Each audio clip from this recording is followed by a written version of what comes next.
Hello, and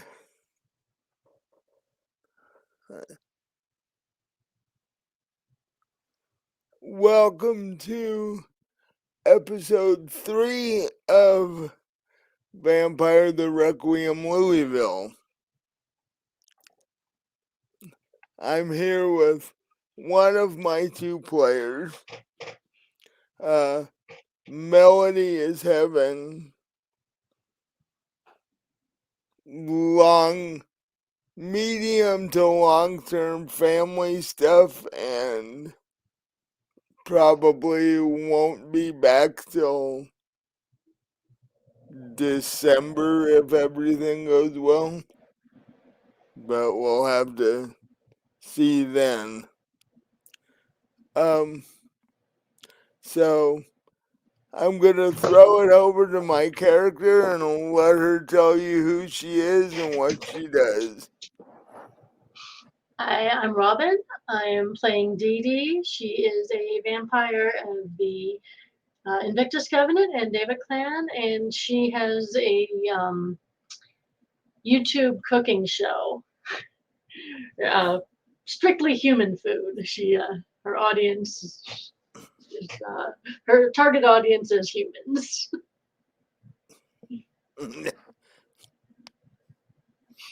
And so last episode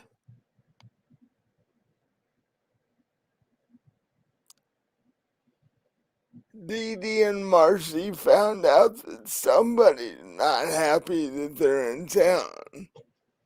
Or at least in that neighborhood anyway. Because they had a rather straightforward message written on the inside wall of the living room when they got back to their house. And they found out that this has happened to other people in the area as well. Well, not the message, but the break-ins. Right. Uh, so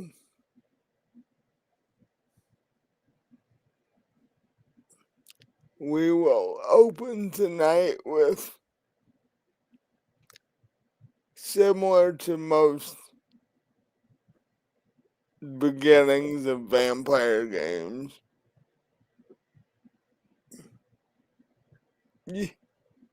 your sunset alarm goes off, letting you know that it's now dark enough for you to be safely awake.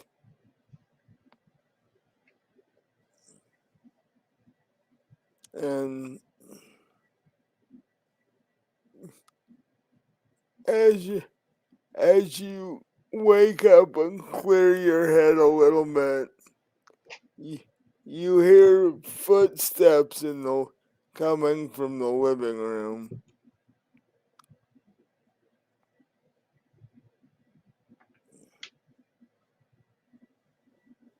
So do you get up and go check, or do you just try to go back to sleep, or what do you do? No, I'll get up. I'm assuming it's Marcy, so I'm not too worried about it or anything. But I'll get up. Need a cup of blood anyway. True. So you get up, you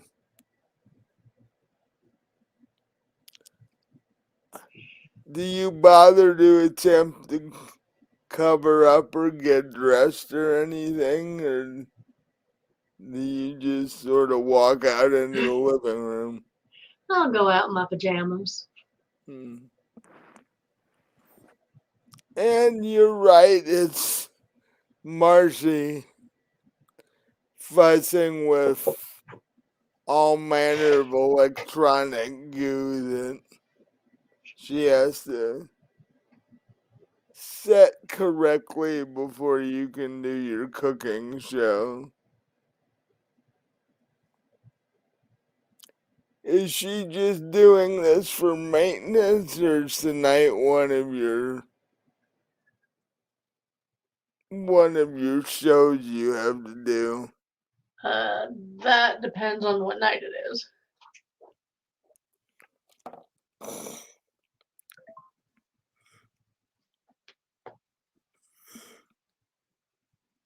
I will tell you in a minute.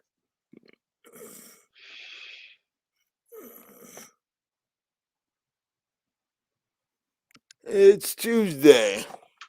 Then yes, it is definitely one of my nights because I do my show Tuesdays and Saturdays. So Okay.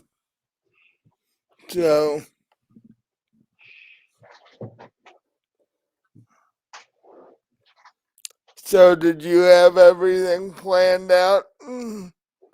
Got all your ingredients already and yes, I already did my shopping. Got everything all ready for tonight. so uh, Marcie's setting all the computer stuff and electronic stuff up and making sure the lighting is good and all that producer type stuff.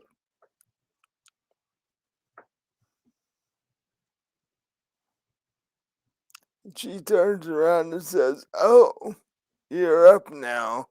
Uh, what time of night do you do your program?" Around 10 o'clock, for those strange humans that are up late watching cooking shows on YouTube, I guess. Better than watching infomercials, let me tell you. I have a feeling of, probably a big part of my fan base is insomniacs. Right. And Marcie has suggested a couple of times the you put your name on a set of cookware and then they can do then they can watch your show and then they can watch the infomercial after your show for the only cookware you would use. No. And wasn't tonight Meatloaf, as I recall? Yes, it is Meatloaf. So,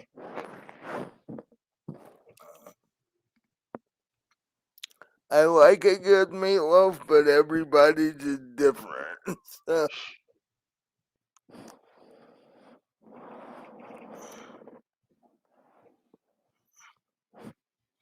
let's see what time it actually is.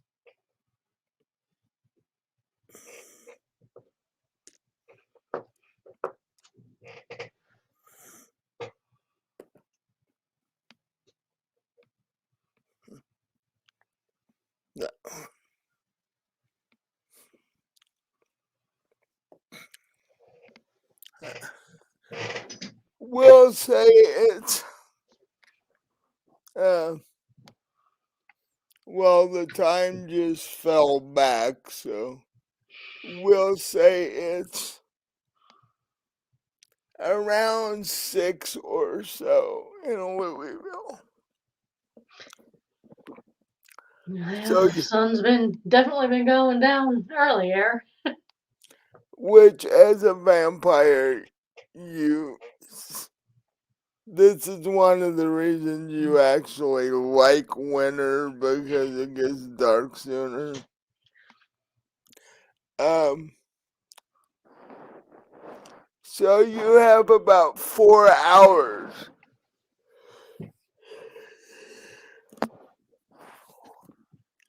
before you have to do your show. So what do you want to do in those 4 hours time? Well, first of all, I'm gonna have my blood. Then I guess I'll take a shower and get dressed, and might as well, even though I'm pretty sure I've got everything, I might as well just inventory my ingredients and make sure I do have everything I need. Yeah. Well, you As you've been walking around chatting with Marcie as she's setting everything up, you've been carrying your mug of blood around with you, so you're almost done with that.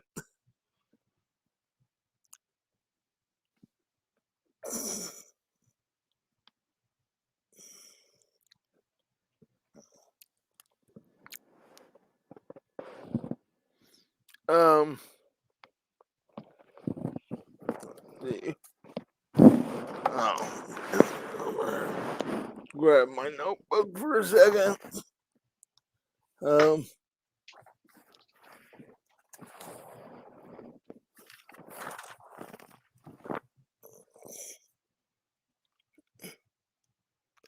um,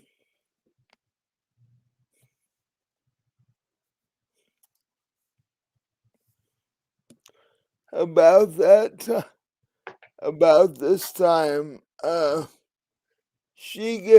Marcie gets done with all the necessary tech stuff and goes, "You're ready to go. You should be good for 10 o'clock." All right. Well, thank you. Um,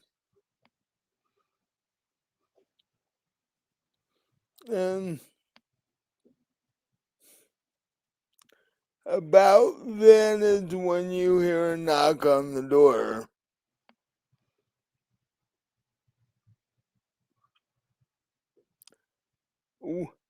Which one of you goes to answer the door? Well, I'm still in my night clothes, so I'll send Marcie over there, and I'll head upstairs and take a shower real quick, Yeah. and then I'll, once I'm dressed and everything, I'll ask her what that was all about. Mm.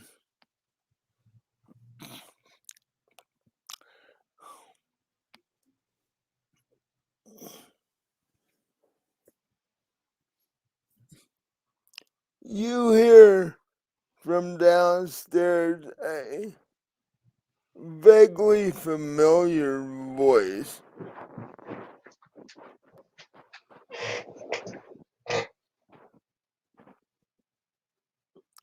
And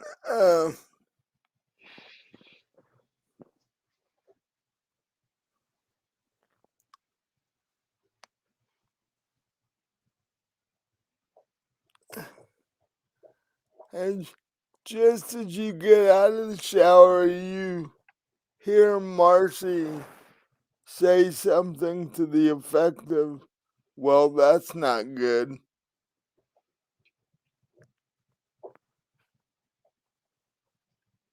And uh,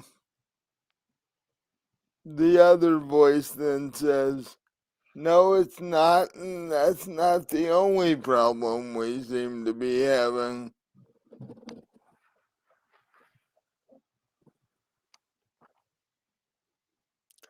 So, after you get dressed, you come downstairs and you see Marcie talking to uh,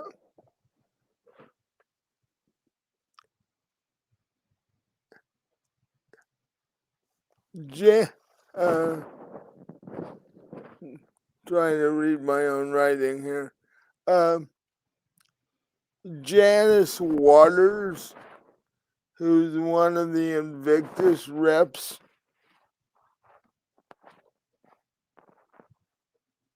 Apparently, Marcie hasn't even invited her in yet. Marcie's standing in the doorway and Janice is standing out on the porch.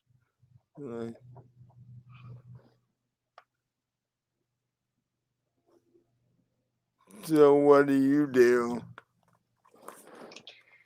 I guess I'll go down and I'll walk over to the door like, hi. So what seems to be going on? Weren't expecting a visit from you.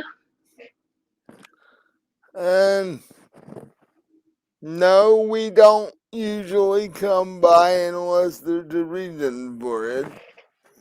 Well, maybe you better come in. What's going on? And you and Janice and Marcie come in the door, close the door. Yeah, we've got a couple of issues apparently.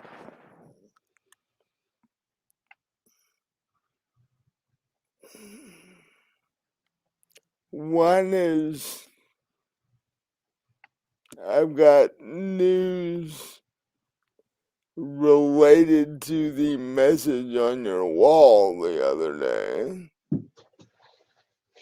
Well, it actually might be kind of good having some more information about what that might have been.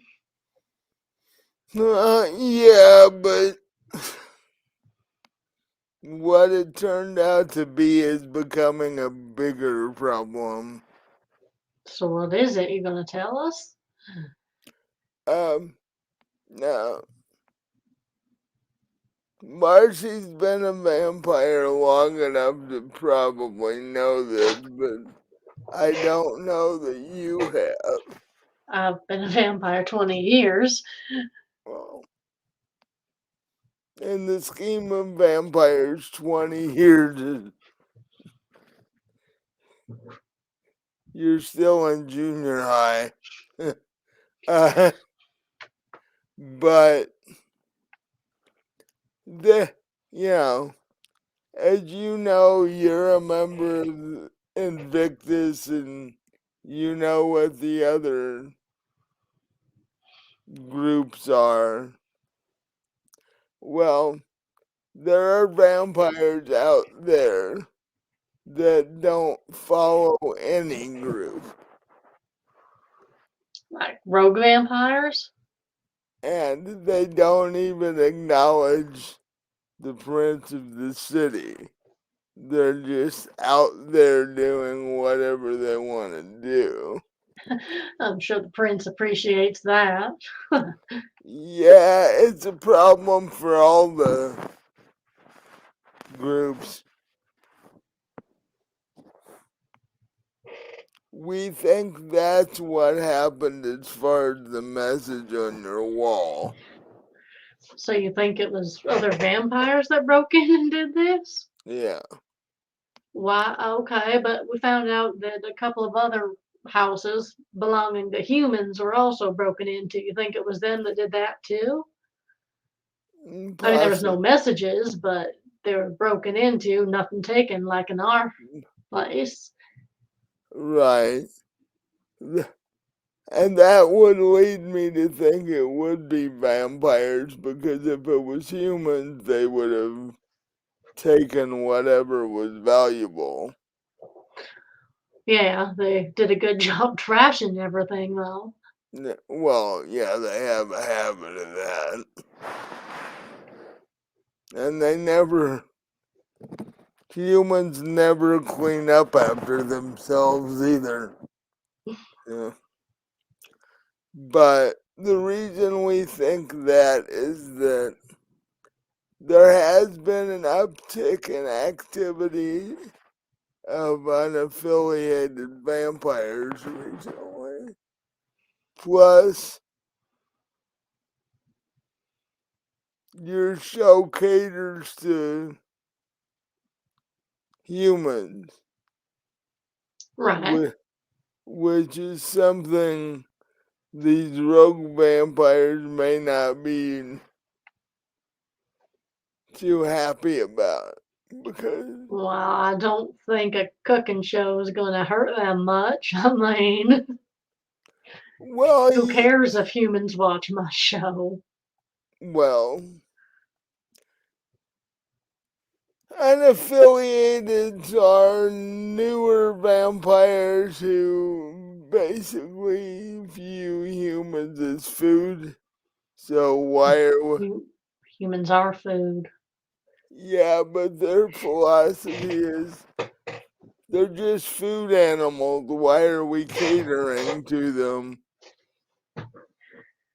Well, I can't exactly go on YouTube and cook a bunch of blood, can I? I think that'd get my channel shut down real quick. So it's either cater to the humans or not even bother. Right. Well, their theory is not even bother. According to them, you should have a nice, respectable vampire type job instead of catering to humans. Well, I don't even think of it as catering to humans. I'm just doing what I've always done. Well, yeah, but they don't know that. They don't necessarily do the biggest amount of research on their targets before they do something that in reality will do nothing. um, Well, you guys have a line on who these unaffiliateds might be, so you can, round them up and bring them into the prints or whatever you do with them. uh, not currently because there are multiple unaffiliated groups and we haven't gone through all of them yet.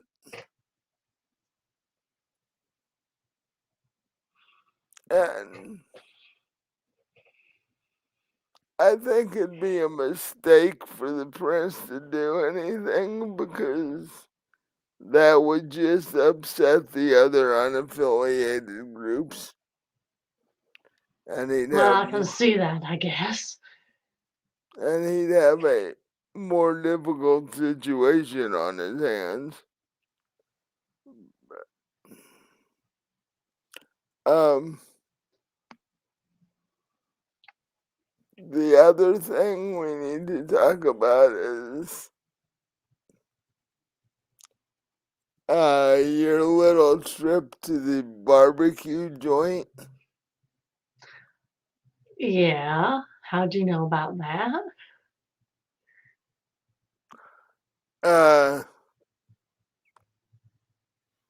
turn on your big screen TV. It's all over the place. Well, yeah, but that had nothing to do with us. That was werewolves, right? Uh,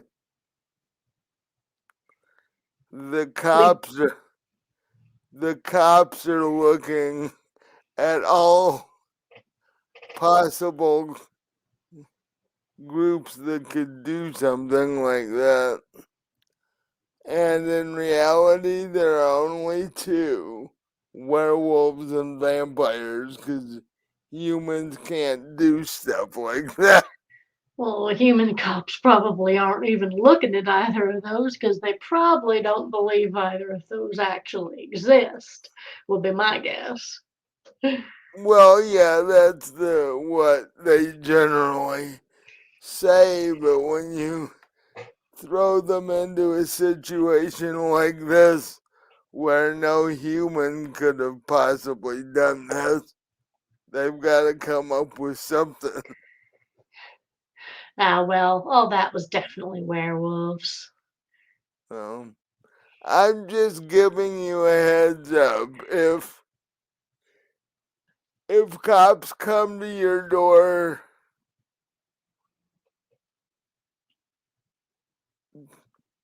basically stick to your werewolf story. Well, And yeah, werewolves tear victims up like that. Vampires don't. They just do a little bite on the neck and uh, call it good. well, yours, yeah, gangrels get a bit more messy about it. Well, if we Uh, had to, we can point the finger at them. I mean, what good are they for anyway? well, that's what the cops are doing. They're like, I still think we should push the werewolf angle, though. Well, yes, but if the cops find out that there are vampires, we're in trouble, and then if they find out on top of that that they're werewolves, yeah, you're gonna be getting a lot of, yeah, long health care leave for the cops in this town. Yeah, well, we need some vamps on the force anyway. Maybe we Well, should replace some of them. well, that ultimate goal, that would be nice. Um,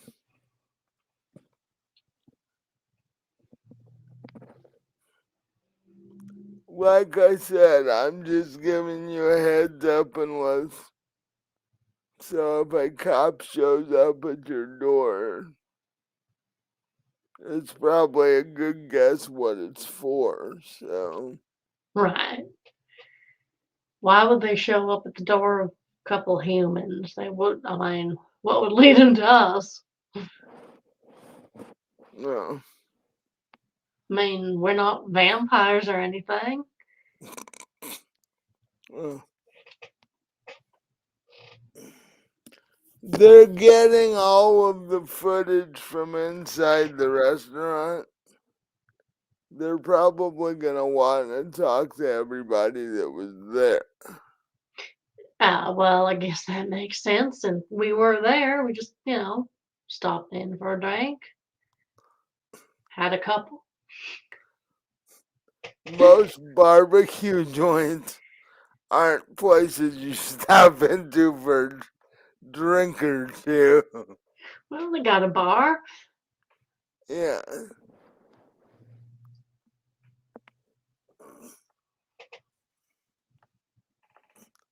So, all I'm saying is just be careful because we apparently have a couple of things going on right now.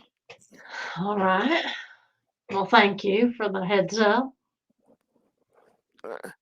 And if the cops ever try to talk to you or take you down to the station or whatever,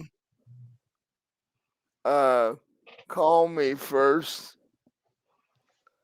I don't care if you tell them I'm your lawyer or whatever. Just, just so somebody at Invictus knows that you're having issues with cops. All right.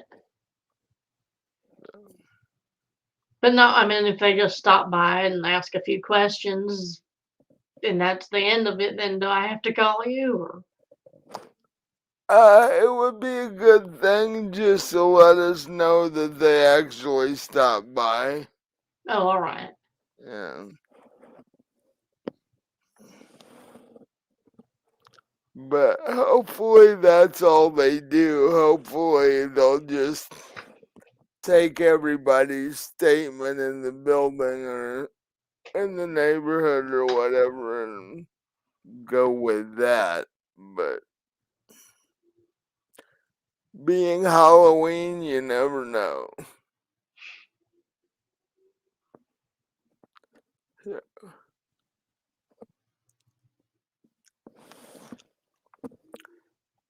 And she goes, well, I have another event I have to get to.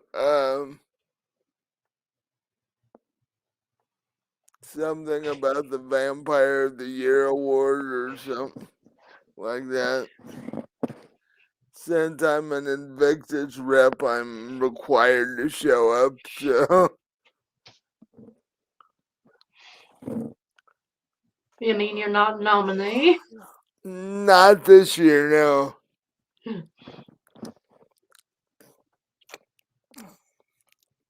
Yeah.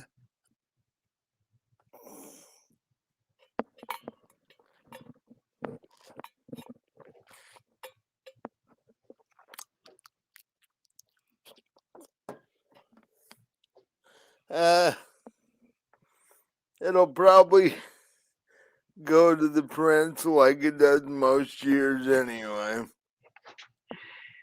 Yeah, wouldn't surprise me if he had it rigged. Don't tell him I said that. No. When you're basically the head vampire in the area, you're the one that gets all the awards and such. So, but since I have to get, since I have to go, I have to head home and get ready for this silly thing. So, I will call you if anything changes, and you do the same if anything changes on your end. Right, if the cops show up, I'll give you a call. Probably not till they've already left. Well, yeah. Uh, if they try to arrest you, definitely give me a call before they do that. Yeah, of course. They better not. They didn't do anything to be arrested for. Damn, all Uh, I did was have dinner. I mean, come on. well, your average human doesn't have dinner like that, so then, Besides, that wasn't me. It was werewolves. uh, yeah, and definitely stick to that. Although the cops are gonna be real fun, because they thought they're dealing with vampires, and now, which they can't fathom anyway, and then now they're not dealing with vampires, they're dealing with werewolves. It's like really fun day.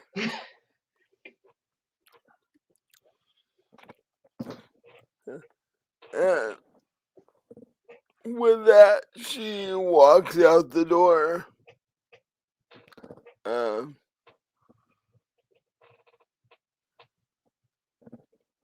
your roommate closes the door and goes, "To be a 55 and over neighborhood, this place is ridiculous. Yeah, I know. We moved here so you could relax and do your show and not have any problems." And then,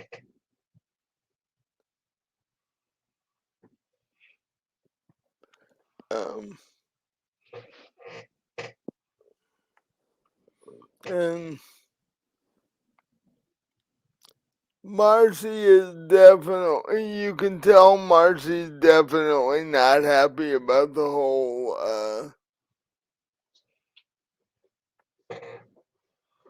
who might have broken into the place.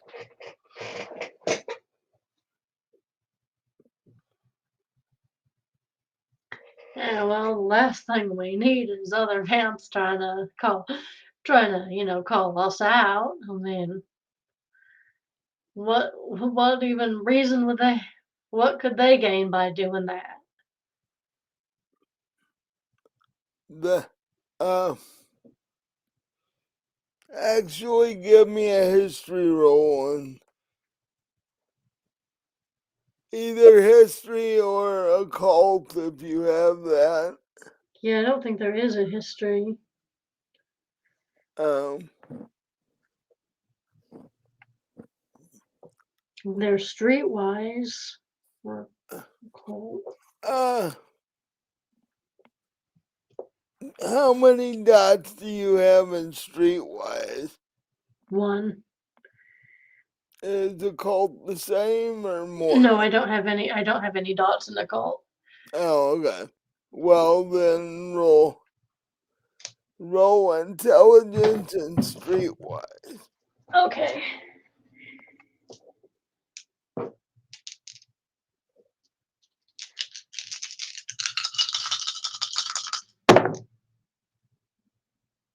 That is one success.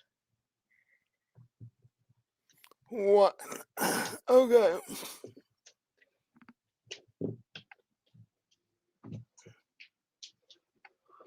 You remember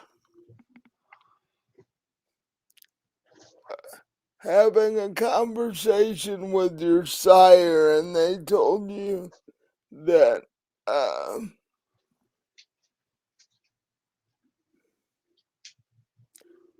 basically if a town is overrun by unaffiliated vampires, pretty soon the entire town will be nothing but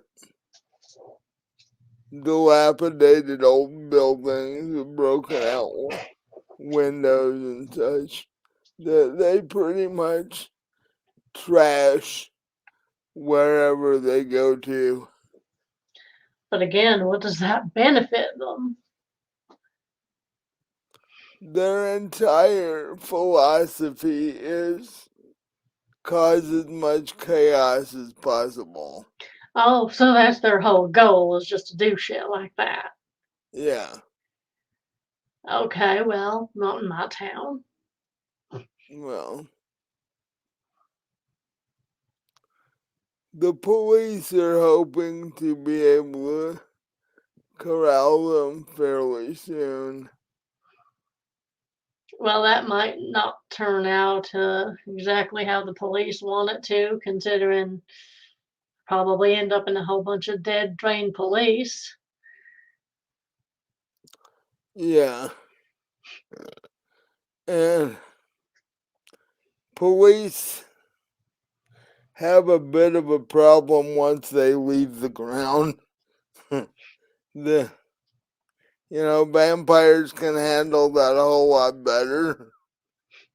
Yeah.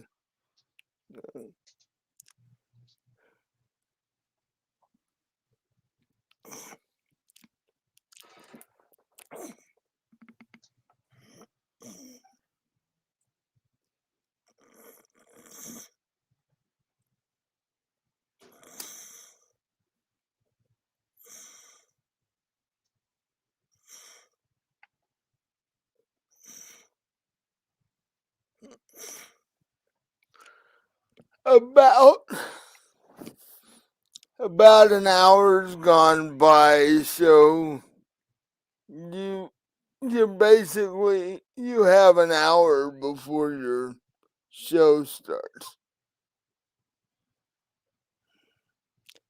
Do you have everything you need within easy access for the show? Or? Yeah, I just did a double check, and I do have everything. So.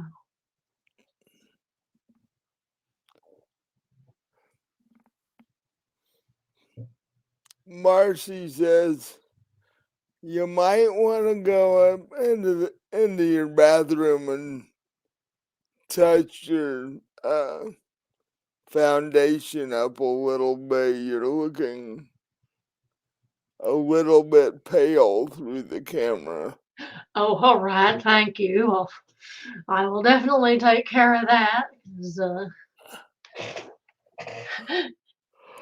I mean, nobody wants to see someone who looks sick handling food, right? Yeah.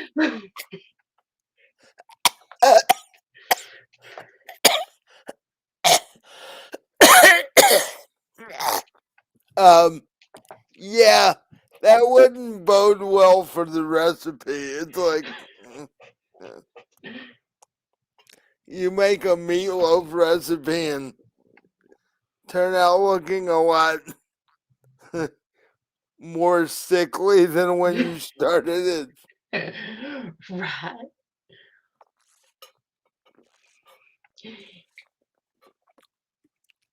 I mean, have to look somewhat human. Yeah. You have to look astonishingly healthy because you have to push your recipes. It's like, this is the best meatloaf recipe in the world. See, I eat it and look absolutely wonderful. Right.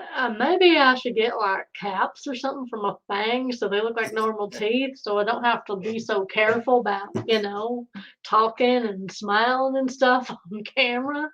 Well, yeah, that would be optimal, but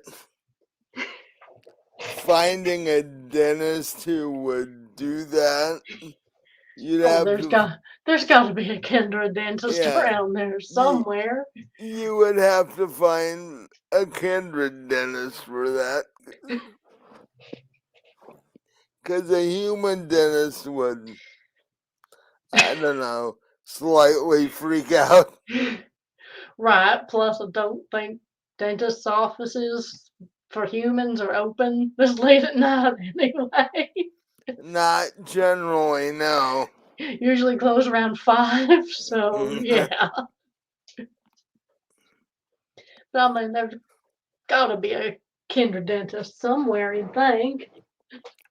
Well, see, that's how you would find him or her. You Google dentists that are open after 5 o'clock. And they'd be the only one, probably. So, Right. And then I could call them and ask, so how do you take care of patients with, kind of pointy teeth? mm, that are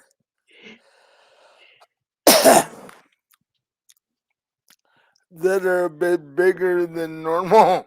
Right. Yeah.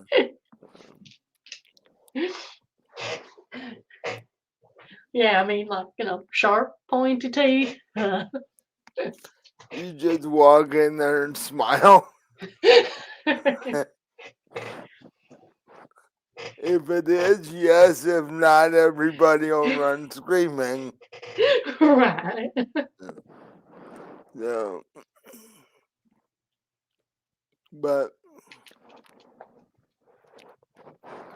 while you're going through all of this in your head, Marcie walks over to you and goes, 10 minutes and we need to be on YouTube. All right. I guess I'll go up and grab my chef robes and throw that on over my clothes and fix up my foundation a little. Put another layer on. Mm. You walk down in your chef's outfit, walk behind the counter, and Marcie adjusts a couple of lights and small things, and you look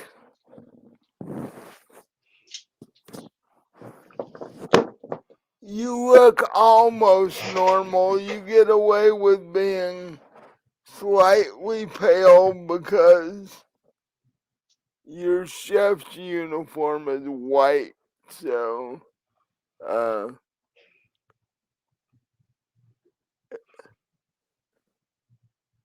so compared to your uniform you look fairly healthy. Well, a little pale is okay. Just not be, I don't want to look dead. Yeah, that would hurt your subscriber numbers. Yeah, I think so. I'd get comments asking things like, "Are you a vampire?" And that would, really screw things up for me. Yeah, because the fact that you couldn't answer the question would be a bit of a problem. Right. Well, I'd say no, of course. I'd say there's no such thing as vampires. And all the while, Marcy's sitting over off camera, laughing her butt off, watching you try to handle this Right.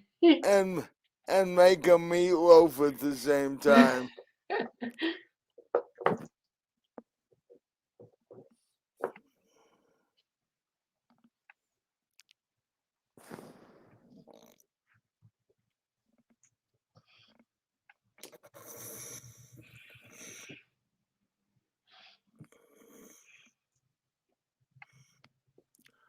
But you get into your show and everything's going pretty well, except you start getting a stream of comments that aren't necessarily hateful. They're just strange. It's almost like somebody's trying to figure out where you are from the questions they're asking. You mean like what state I'm in? No, like they're trying to find your street address. Yeah, well, that's not something I'm giving out over the internet. Yeah, they are literally trying to locate you. Your producer says whoever's doing this is in Louisville, but they're trying to locate exactly where you're at. Yeah, well, that's not information I'm going to give them. Well, I would hope not.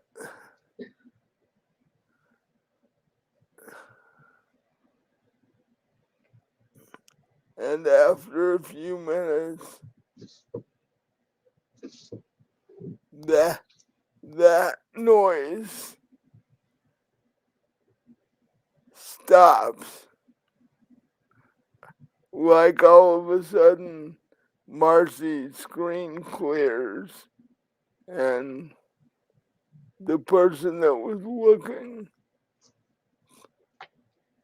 to locate you basically vanishes. Well, that's either good or bad. It could mean they found the information they wanted somehow. Hopefully not. Right.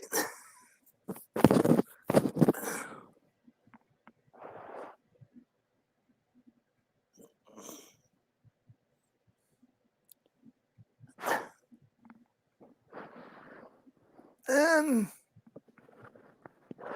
after resetting a couple of things um, in the settings where she can more easily block things, she tells you it's time to start your show.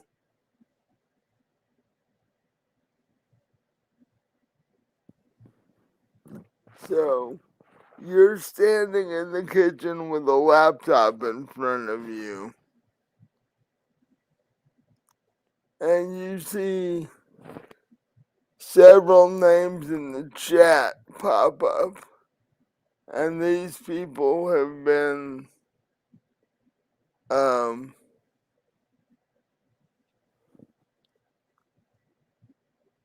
they've been waiting for you to come on the air.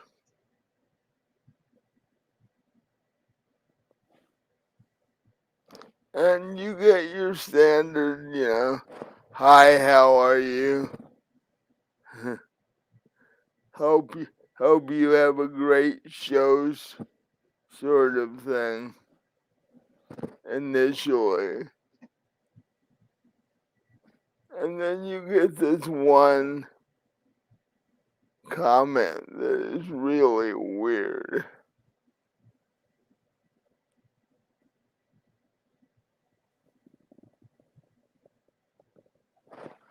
Um, but then even before you've started the show, you start getting these um,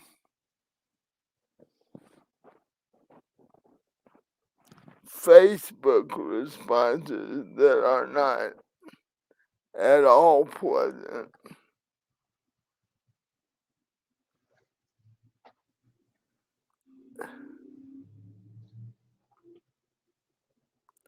And uh, Marcie immediately takes them down so nobody has to see them. But she talks to you about it later. She's like, do you know, do your show and then we'll talk about what we need to do about that later. Right. And so, how do you open your show? Well, say hi, everybody. Thanks for tuning in. Got a good show for you today. Gonna be doing meatloaf and steamed okra, and one of my absolute favorite desserts. I'm gonna be making a strawberry rhubarb crumble. And now this one is a hit at parties. Trust me, people love it. So you're gonna wanna, watch through to the dessert, definitely. And after you say that, uh, Marcie fires up the opening montage of the show and all the graphics and all that stuff. And the music, she switched it to a New Orleans jazz thing. Almost sounds like one of those funeral march things that, yeah.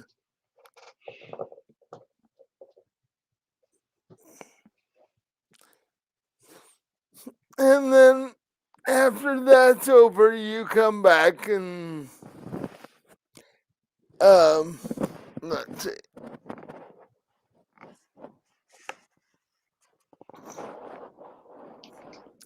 Give me a um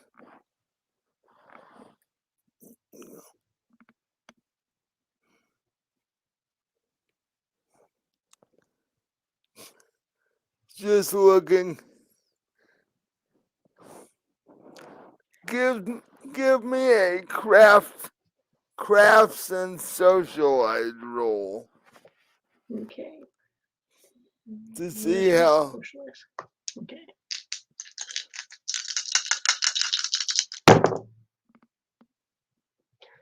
Okay. It was 2 successes and one of them's a 10. Oh no, it was 3 successes and one of them's a 10. Because an 8's a success too, right?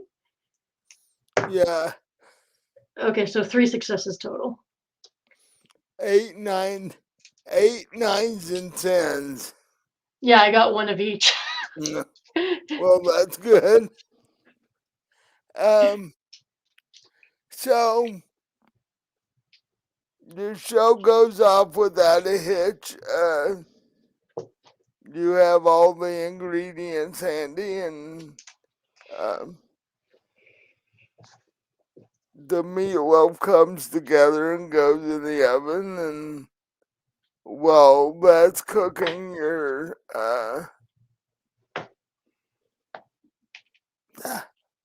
how are you doing your okra?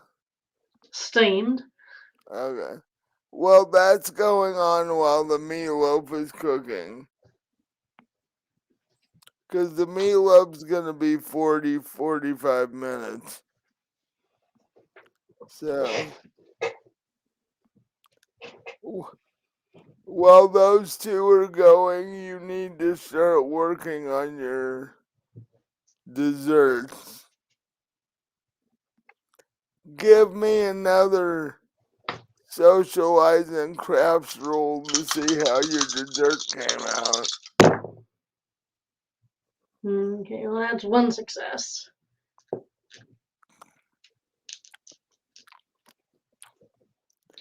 Well, baking, you can do it, but it's never been your strongest area, and it's, yeah, you're not one of these really enthusiastic baker types.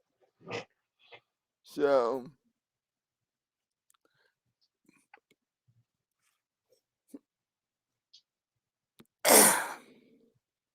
but you're able to remember how to make the crumble from memory, and it literally only takes you a few minutes.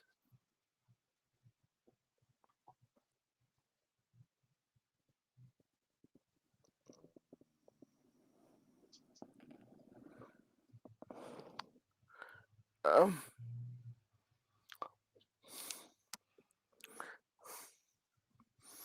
but you do manage to get the crumble to work.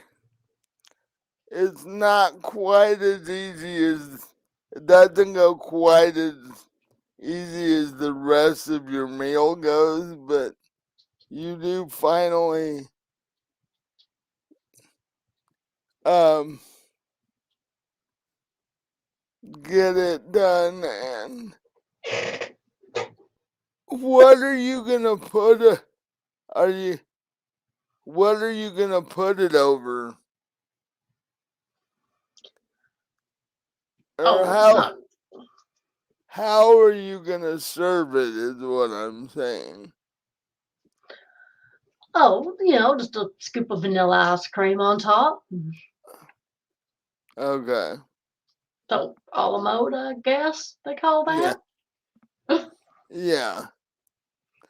So you do that, put it all on a plate, and put it on the table.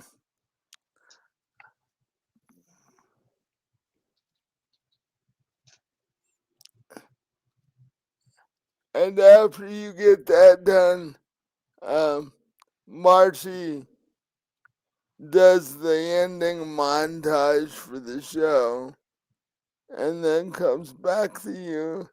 Um, it's about a half an hour, a little more. So you are in the ending segment of your show.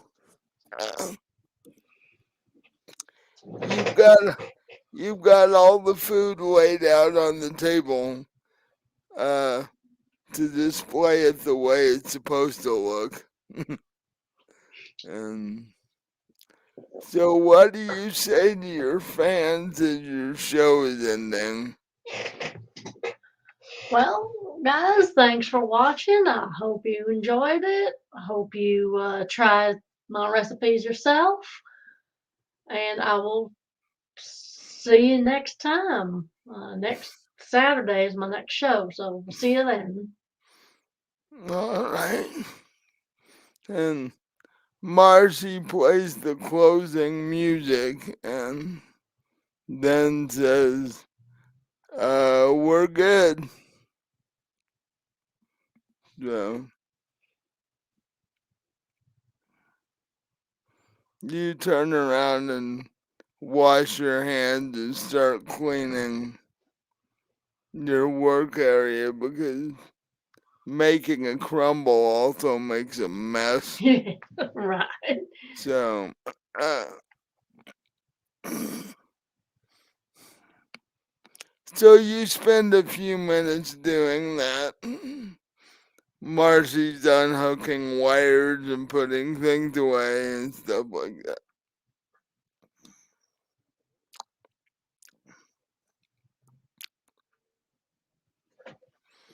Um, your text message on your phone goes off.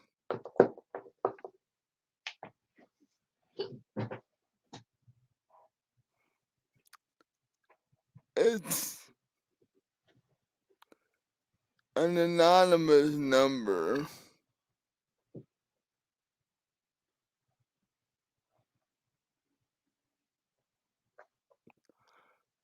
Um, it basically says, loved your show.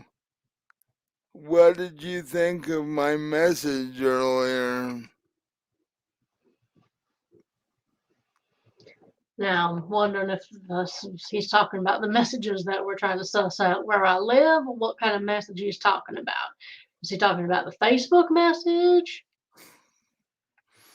He's talking, actually, let's see. Give me an investigation, an intelligence and investigation roll.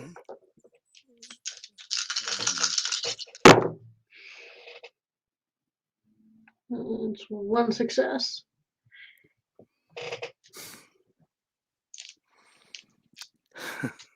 So far, I haven't rolled any ones. That's good. True. The next line of the text is like, you two have a really nice house.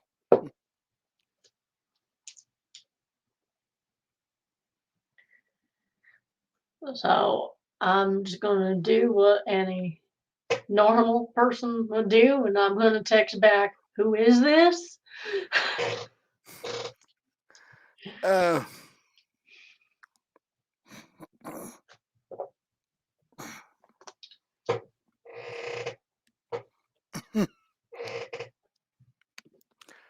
all you get in response is a capital J period with a odd looking symbol next to it. All right, well, that's not creepy at all. So I'll show Marcy and what do you make of all this? I make, but you should call the Invictus rep back. Yeah, probably not a bad idea. I mean, they're up right now. So, Yeah, so I'll do if that. there's if they're if they're not up right now, there's an issue. No, you call Janice back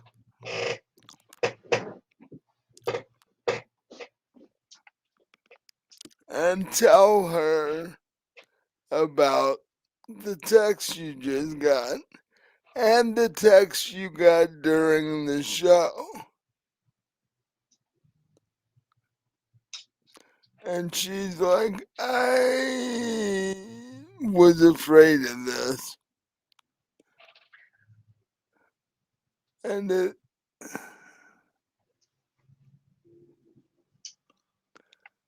at this point,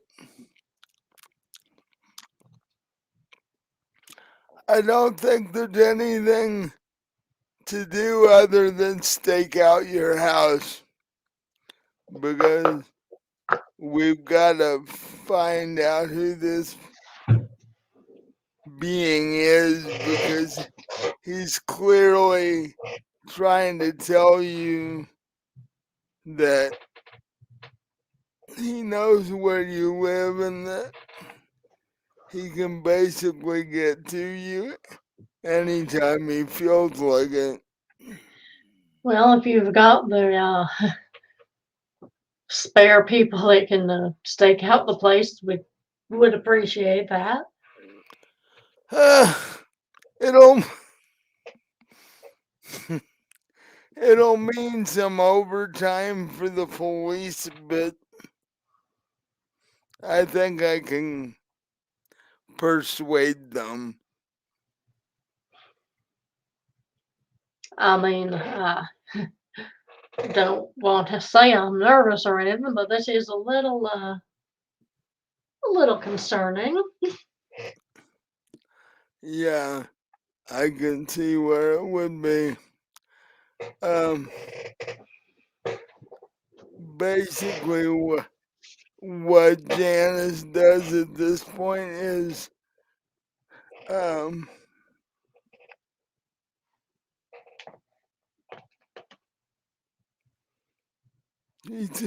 she takes out her notebook, writes down some things, and says, "We'll try to have this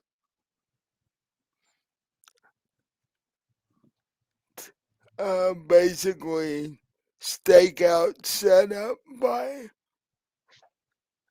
tomorrow night.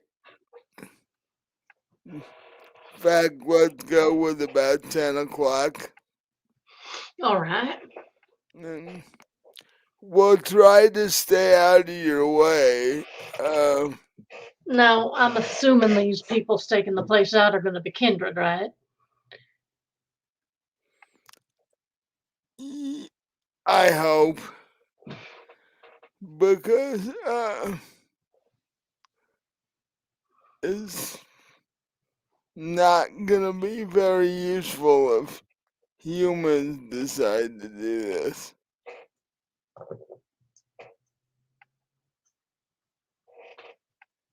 Well, no, not very useful against rogue vampires, if that's what we're looking at. Well, yeah. And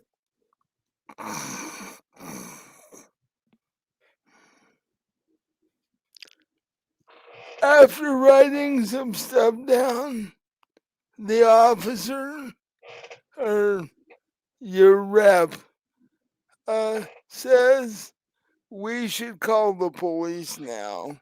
This is like, I hope that the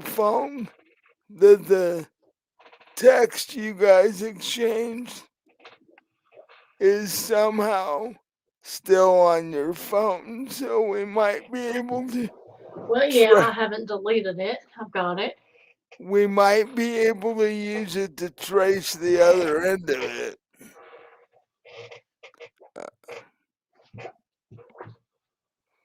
So, um,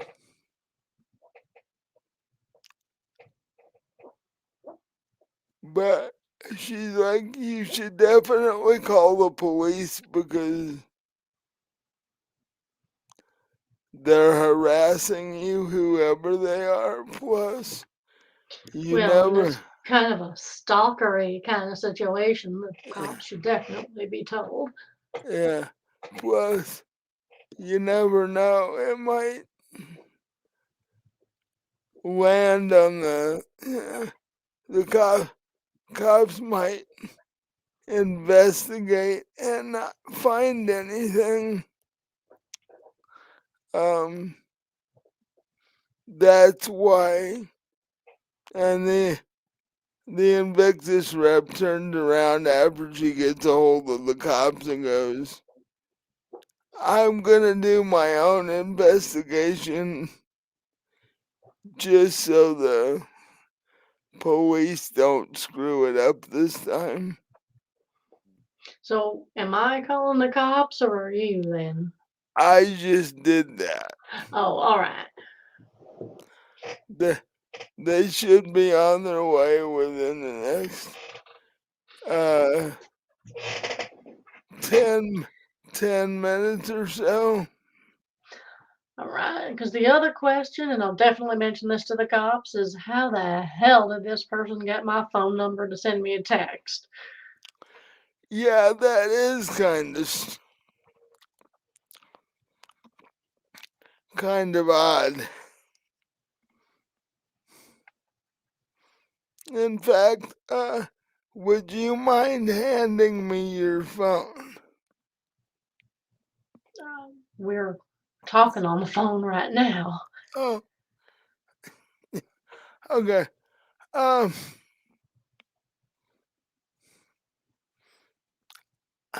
hand your phone to Marcie, since Marcie's the more techie one of the two of you. All Have right. So I'll hand. and um, Janice tells Marcie to take the back off the phone.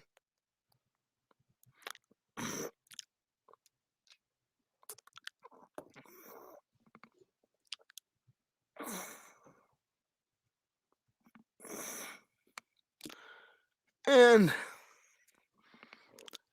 so Marcie does this, and loud enough for you and Janice to both hear. She's like, "Oh crap."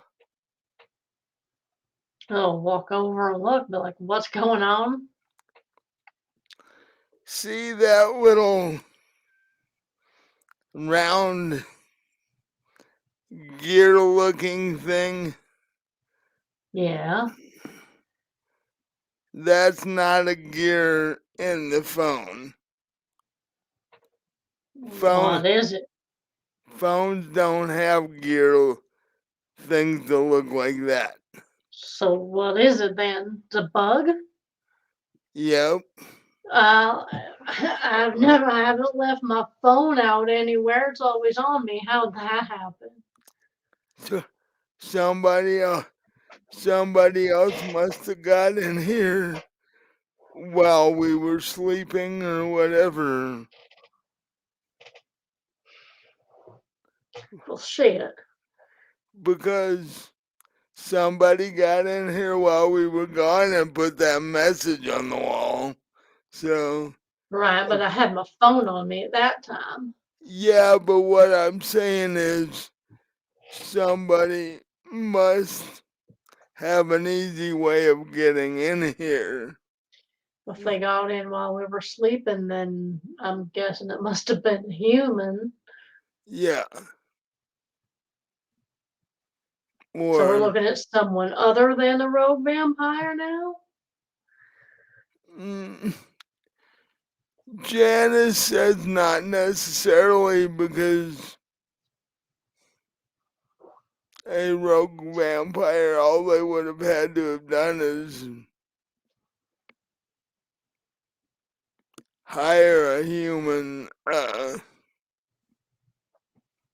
associate that was good at breaking and entering, basically.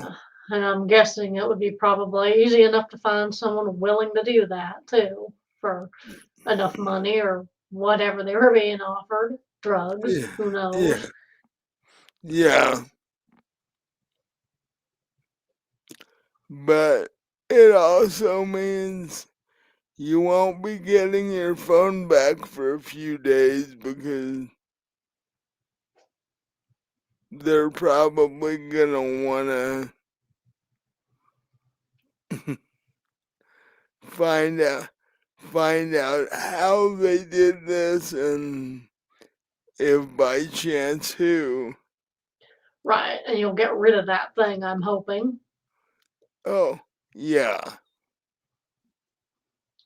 Um Janice said no problem. Well, I'm gonna head over. Um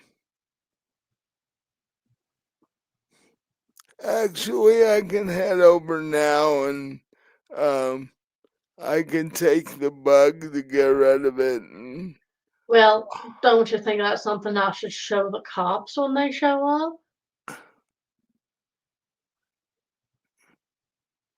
well, that's true, but hopefully the cops will show up before I do.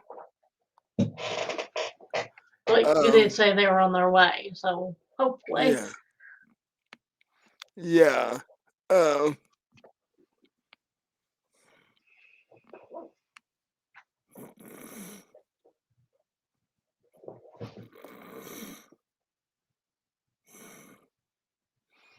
in fact, about the time Janice hangs up to head over to your place, you hear a siren uh, outside.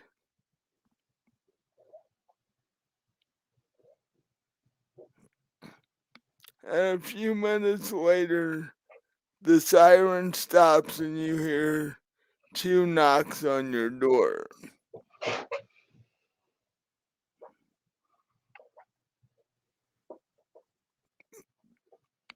Which ones of you is going to open your door? Uh, I will.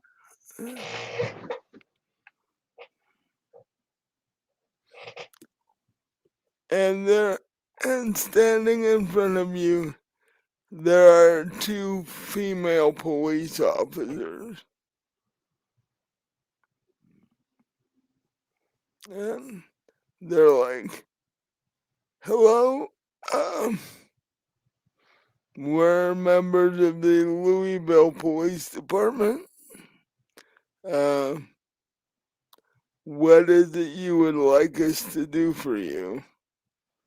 Well, I'll invite them in and be like, well, I just did my YouTube show, I got a cooking show, and got some disturbing kind of comments. Someone's like making stalker comments, trying to figure out where I live. I didn't tell them anything, of course, but after the show, I got a message on my phone from, I'm pretty sure it's the same person.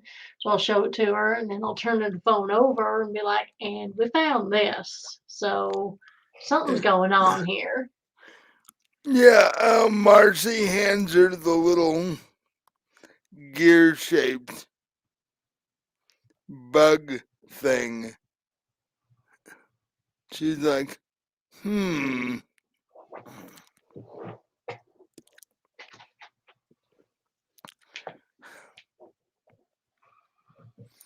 it, it appears somebody doesn't care for your show very much."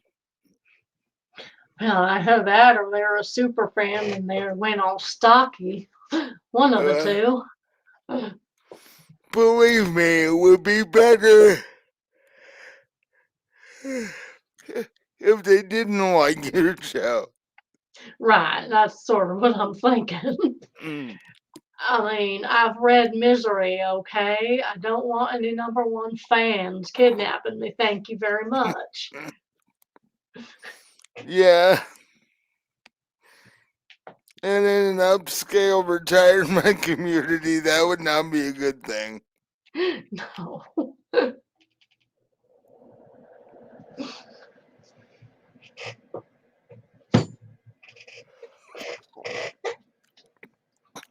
So,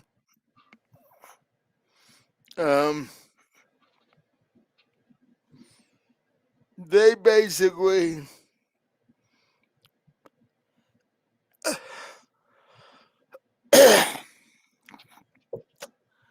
one of them puts the bug in a Ziploc evidence bag,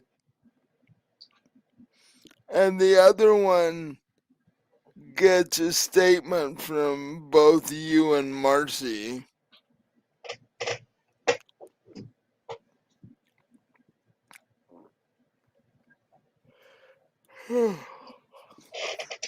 It would. One of them says, "Too bad you guys don't have a picture of this jerk." Yeah, I don't know who it is. Don't even know how he got my number, except for I guess the bug explains that. Yeah.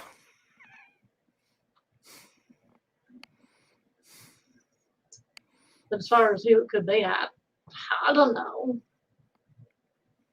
But I Well, hope they get caught pretty soon. uh,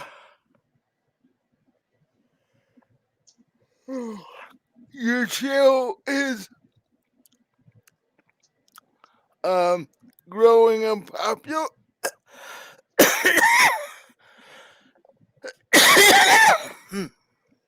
Excuse me. Your your show is growing in popularity on YouTube. So could be anybody. Yeah, I guess so. Uh,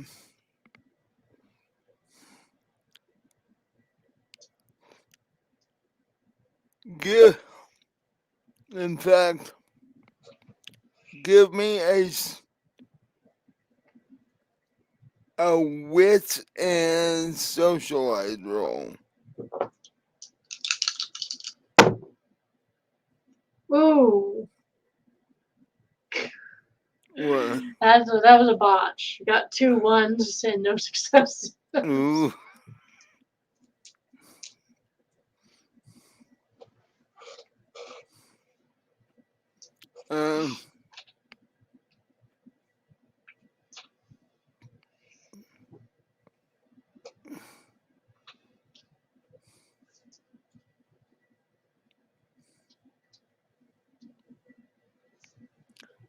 Uh, because you remember that you had your phone with you when you went to that awkward, uncomfortable meeting a few days ago where you found out, you're living with your aunt and such like that.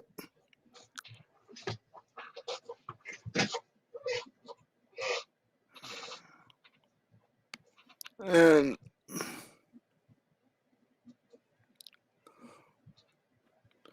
for some bizarre reason, the image of whipped cream won't leave your head. And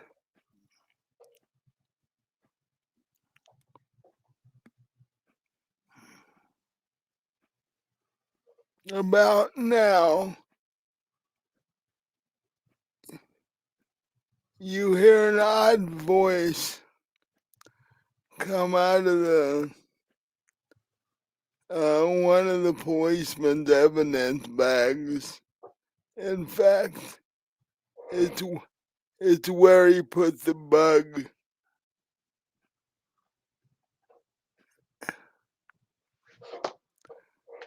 And it says, ah, so so you figured out the first part of this.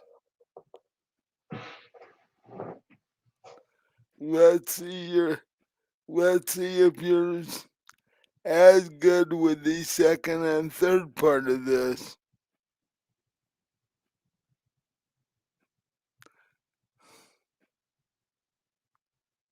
Now I'm assuming the cops heard this too, right? Yeah.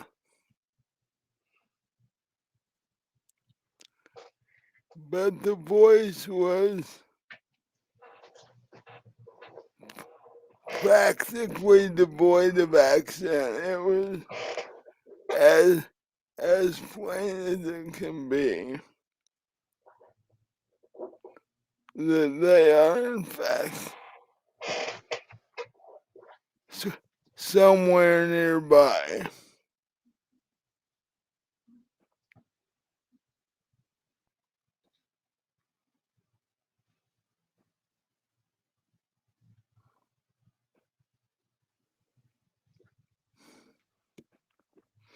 And um,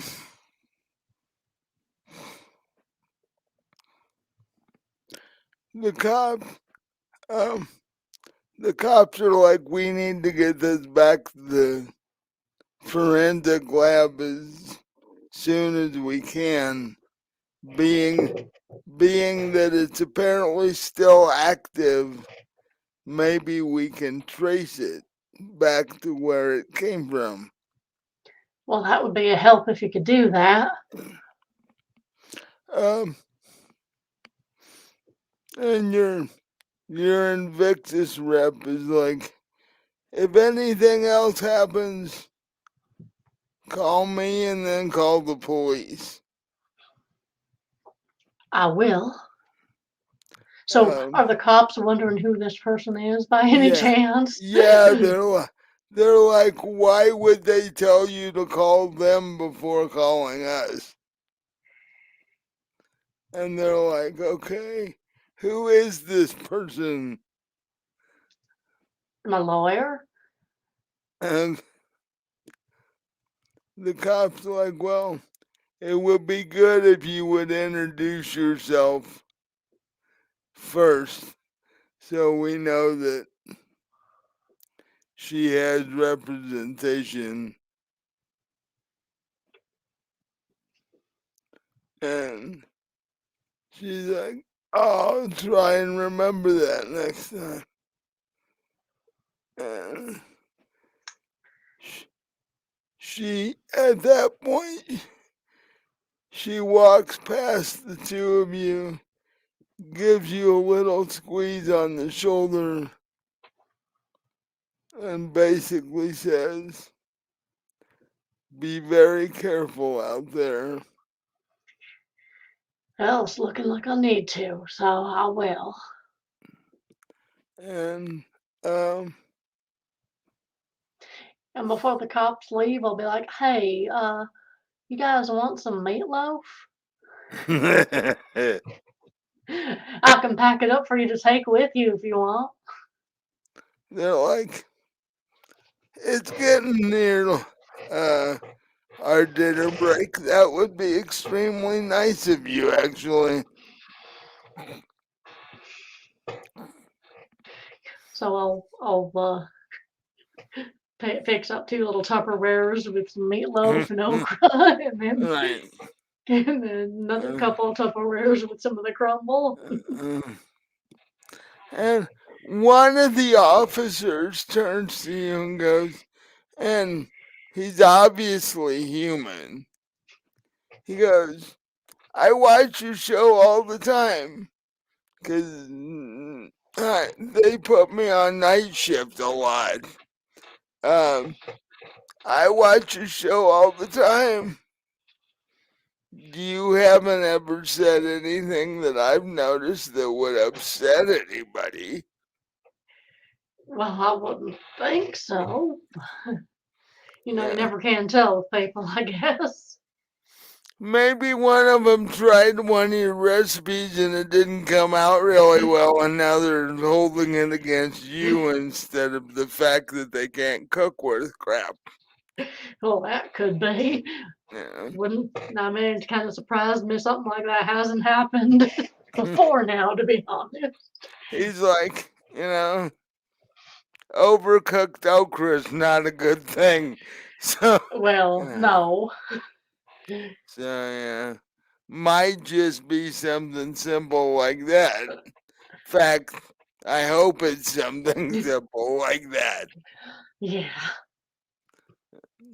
I mean, overcooked anything isn't a good thing. No. But I hope it's just some guy who screwed up a recipe and they're blaming it on you instead of, but Or it could be someone who thinks they're the best chef in the world and they're, want to take out the competition or something. It could be something like well, that. yeah, that's true. We hadn't even thought about, yeah, other chefs and such. I mean, it is kind of a competitive thing, especially if you work in restaurants. Extremely. Um,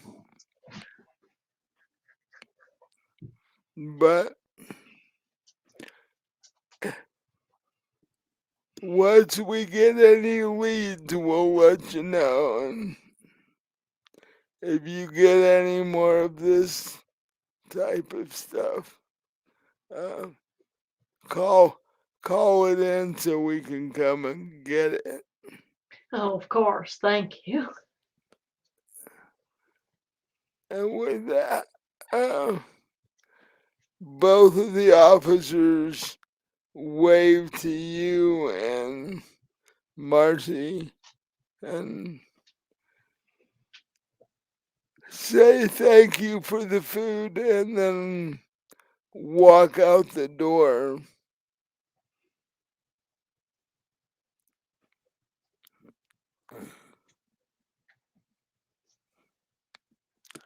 So, let's see. After all that, I would say it's between 1 and 2 in the morning. Um, you probably still got uh,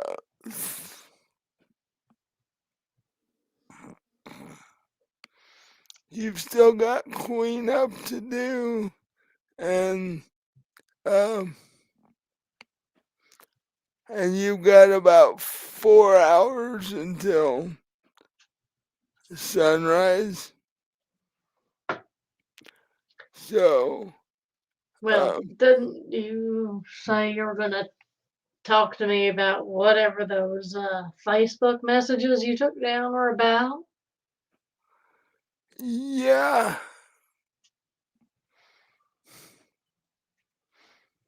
they were actually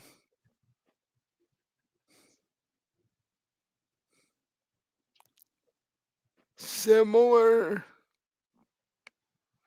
to the one we are currently dealing with. So you think it was the same person? Um, I do, because what I think is when you didn't respond to him, to his Facebook post, he found a way to show up. Well, hang on. If it was on Facebook, couldn't we figure out who it is? I mean, they got the little profile picture and the name and all. Couldn't we? Most people do. Um,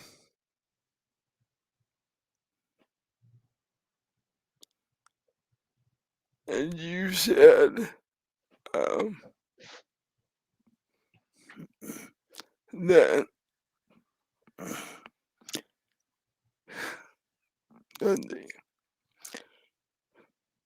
you were busy cooking when they came through, so I didn't bother you with them. And then the guy, then you got the phone call afterwards. So, like I said, I think it was the same guy. He just kept getting more annoyed that you didn't answer his text, so he Right, but waited. couldn't we look at the Facebook messages and find his name? Yeah, well, you can find his username, Well, even whether, that would be something to give the cops. yeah, where, um,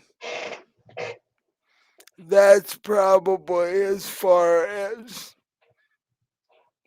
Facebook would let you go. Now, if the cops were to get a hold of Facebook and request stuff, they might get more of an answer, but it would be a place for them to start anyway. Right. So you plop down on the sofa and with your laptop and you go on Facebook.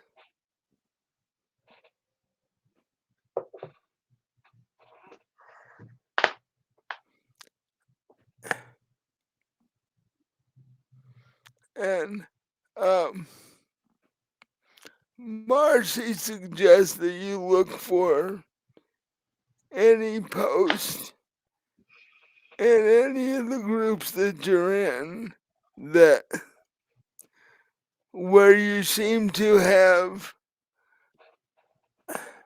one or more other disgruntled group members.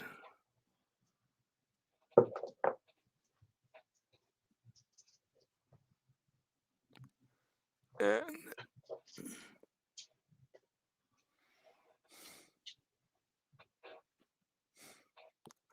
um,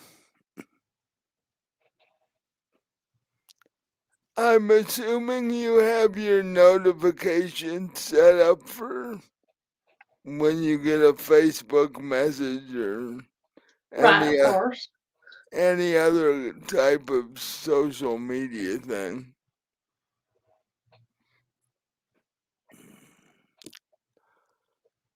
So after you set up your tablet, you hear your cell phone ring. My cell phone's with the cops. Must be Marcy's. Oh yeah, I forgot the cops took yours. 'Cause- so yeah, it's well actually you got on Facebook through your laptop. So what happens is your notification for Facebook goes off.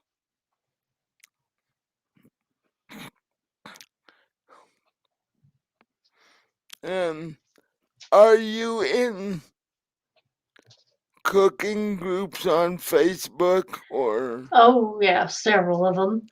so it's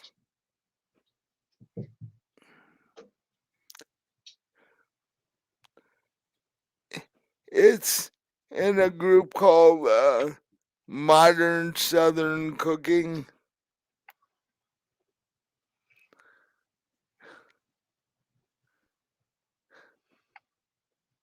and there's this post by uh,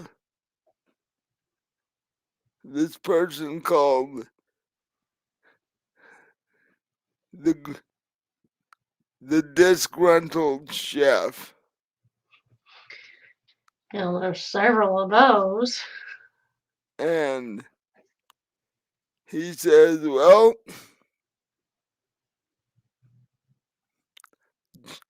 just tried her meatloaf. It didn't turn out well. It's all her fault because I'm the best chef in Louisville." Oh, and modest too, apparently. And he goes on this rant about your meatloaf that's like 3 paragraphs long and blaming you for, burnt, scorched meatloaf and all this stuff. Well, how is that my fault? I'm very careful about mentioning the temperature and the length of time and everything. So Well, if they burnt something, that's on them. well, of course, but this guy is one of those who, you know, can't do anything wrong. He's the greatest chef in Louisville, so in Well, his apparently mind, not. in in his mind anyway, so it had to be the whole thing had to be your fault.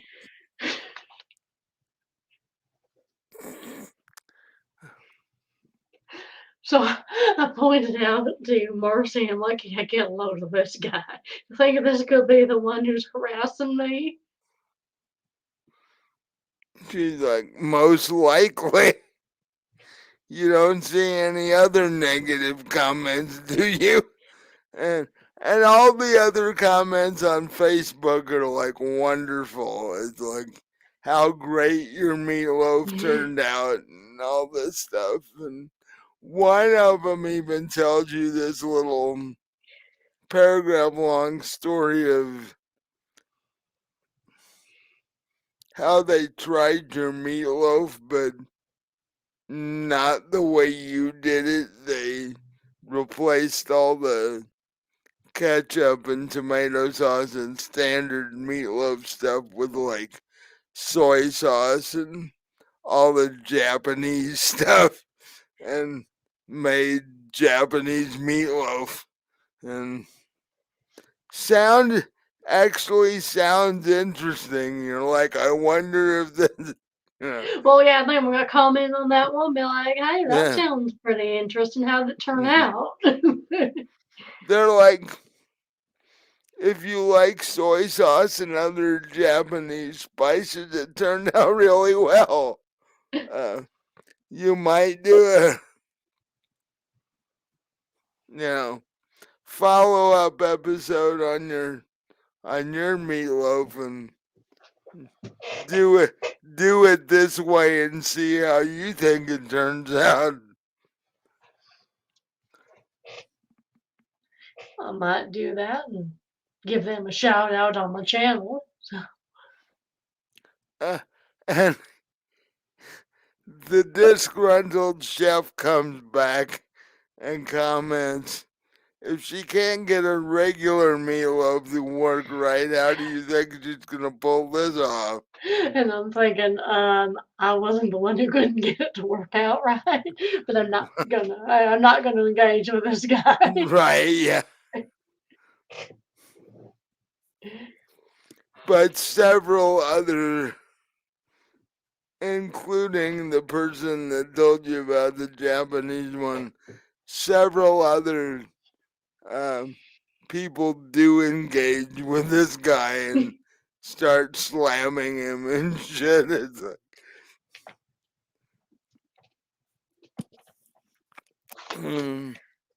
Yeah, it's not my fault if someone burns something.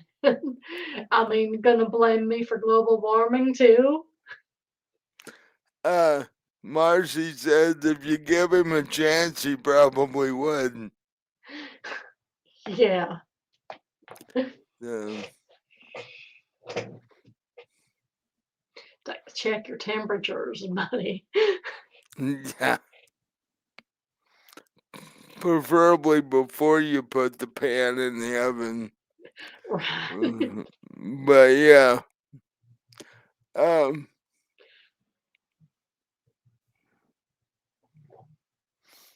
She says that's enough Facebook for one night. The last thing you need to do is get engaged with some wacko that can't even cook a meatloaf properly. Yeah. Um, hmm. I just thought of something. We could track this guy down before the cops do. How was that?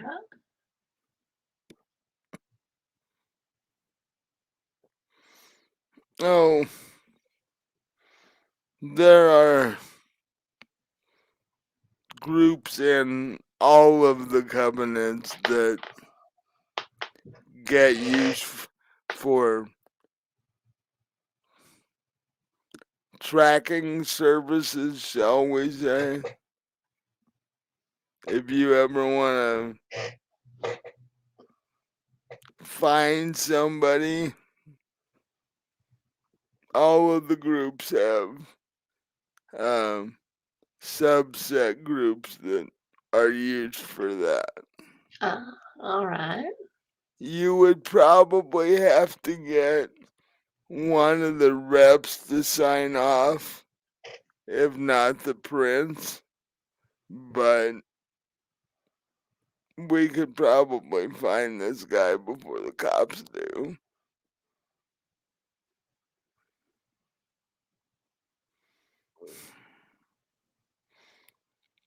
Care to go on a little impromptu hunting mission? We have a couple of hours of sunlight left.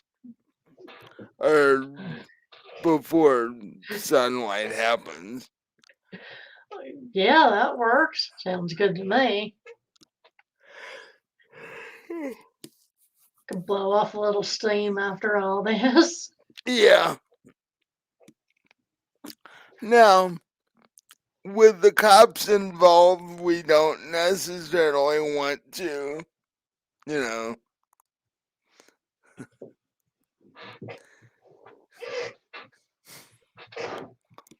Plus, his blood's probably as slimy as he is. But we can sure as heck track him down and let the cops know where he is. Right.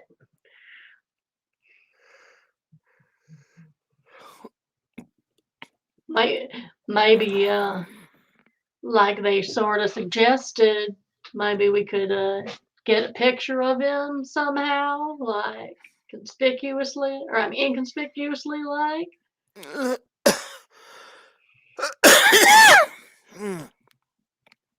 Well, I have my phone still.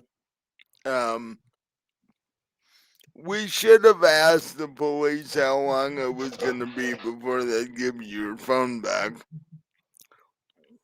I imagine it'll be a little while, but at least we got yours. Yeah. Might want to at least temporarily get you another one. Oh, even one of those above game. Do they still have pay-as-you-go phones? Yeah. Okay, I wasn't sure if that was something that went way by the wayside by now. Oh, even one of them little, ones that you buy the minutes for, just Right. until I get mine back. That'll work. We could even get one of the free government ones you're always seeing the crappy commercials for. Those guys that are all. Well, you guys wouldn't know about the people that sit on the corners and try to get people to sign up for those because that's during the day and you are generally unconscious at that time. But um we'll have to do that early tomorrow because at this point the stores that would have them are closed. Right. Um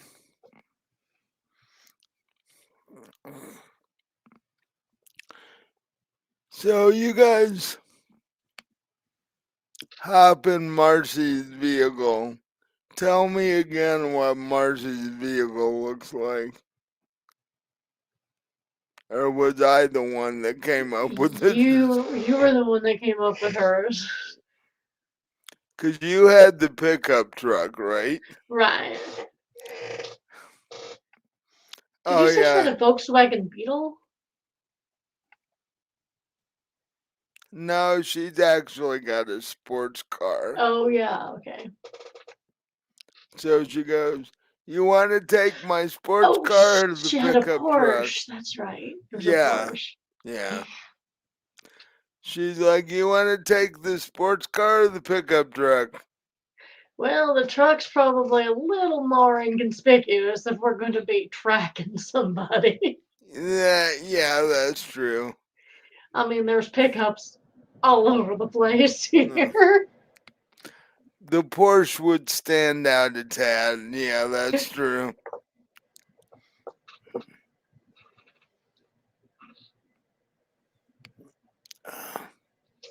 That reminds me, I need to find time to take it out for a drive. It, it needs to get up over 100 every once in a while. So, uh, maybe we can do that over the weekend or something. That'd be fun. Go on a nearby trip and see how fast we can actually get there. Uh, so you guys uh, collect Marcie's camera and all the stuff you need and head to the garage where the pickup truck is. You get in the pickup truck and um, take off. There's not a major amount of traffic right now because it's uh, moving up on midnight. So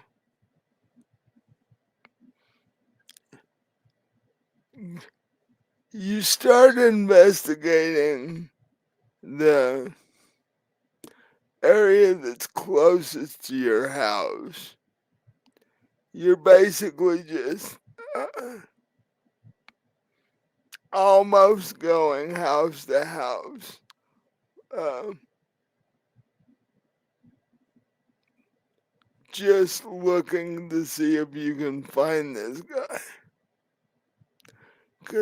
Because he didn't sound like the type that would have large amounts of money. So it's not probable that he's in the rich part of town. Right, and we're also looking for houses that have lights on in the windows because he's obviously awake if he was on Facebook at 11:30 whatever at night. Right, that's true too.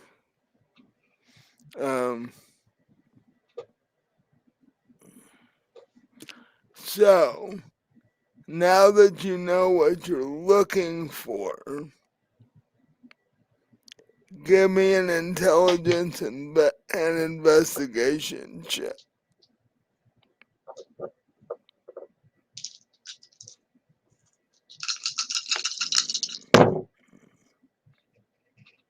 Okay, there's 3 successes and one of them's a 10, so let me reroll that one. Oops, it didn't go in the tray. Oh, damn. 1. So that would be a total of two successes. Well, you drive around for a bit. In fact, you're almost on the edge of what is considered your neighborhood.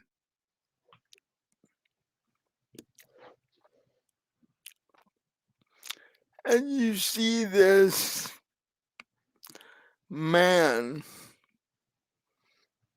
You can't be more than 5 feet tall.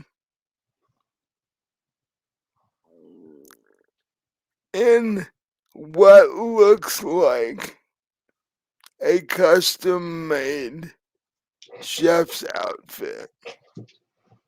He's just hanging out outside. He's walking down the sidewalk. He's obviously looking like he's headed somewhere. He's just walking. In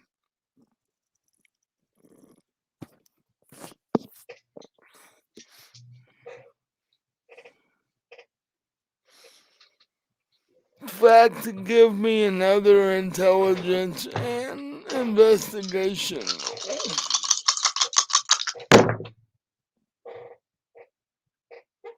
Okay, that's a 10. Oh, that's another 10. And that's another 10. Okay. So that would be a total of 4 successes. As he walks under one of the many street lights as you get closer to downtown Louisville, you notice something's wrong with this guy's outfit. Yeah. You know what a chef's outfit looks like. You wear them at least twice a week. And you tell Marcie to get as close to him as you can without spooking him. And she does that. And you notice that the entire back of his uniform, from the back of his hat all the way down to the bottom edge of his uniform, has a 2 to 3 inch wide strip of blood from the top to the bottom on the back of his uniform. The front of his uniform looks like it's just been washed. The back of his uniform, not so much.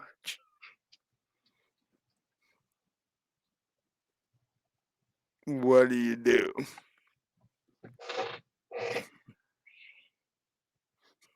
Well, I guess I'll have Martha give me her phone so I can take a quick snap of him from the back. Yeah. Because Marcie can't take pictures and drive at the same time. Right. So, you get 2 or 3 pictures of this guy from every angle you can do from a moving vehicle. What do you do after that? Well, I'm assuming he hasn't noticed us at all. No.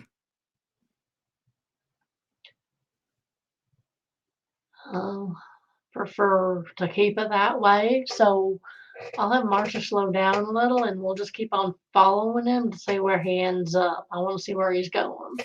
Okay. But slow down a little so he doesn't suspect anything, you know? Right.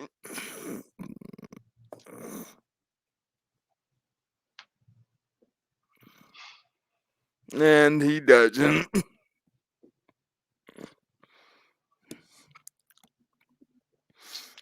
You know, there's not a lot of traffic out, but you're also not the only one either. Um, Louisville has 650,000 people, so they're bound, even at this hour, they're bound to be, yeah, a fair number of people. So it's not like, yeah, you're the you're the only pickup on the road, and why are you following this guy? And Right. There's probably people that work swing shift or, graveyard or whatever that are going to or from work. So, right. So he doesn't notice that you're following him.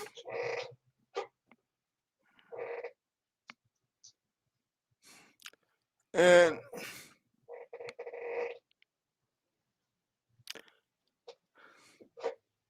you follow him into downtown.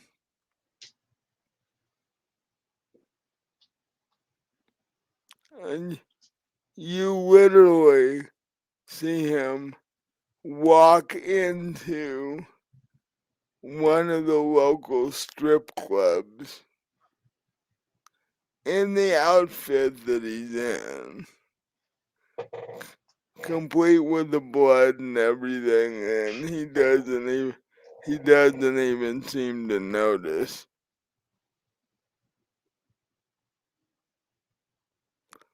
So what do you guys do?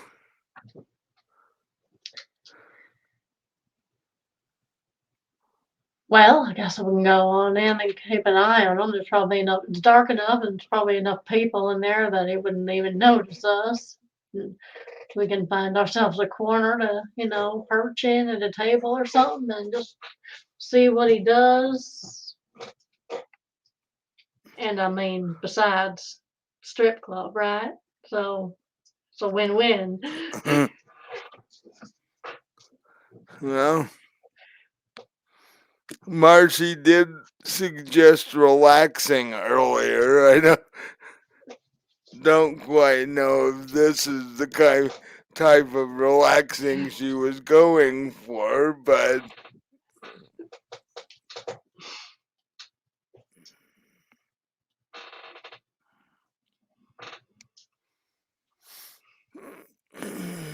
Besides, it'll be so, kind of interesting to see if anyone in there reacts to what's on the back of his jacket there. yeah, you would think somebody would notice. I mean, does he even know it's there? Did someone like get shanked right behind him in a subway or something and he didn't even notice or what?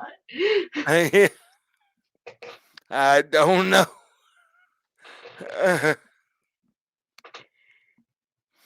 But the waitress comes over once she sees the two of you sit down in the corner.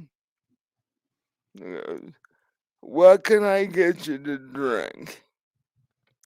And currently you are not sure what kind of strip club you just walked into. You don't know whether it's human, you don't know whether it's vamp, you don't know what they do in here. Now, is there a way I can tell if it's vamp somehow? Um,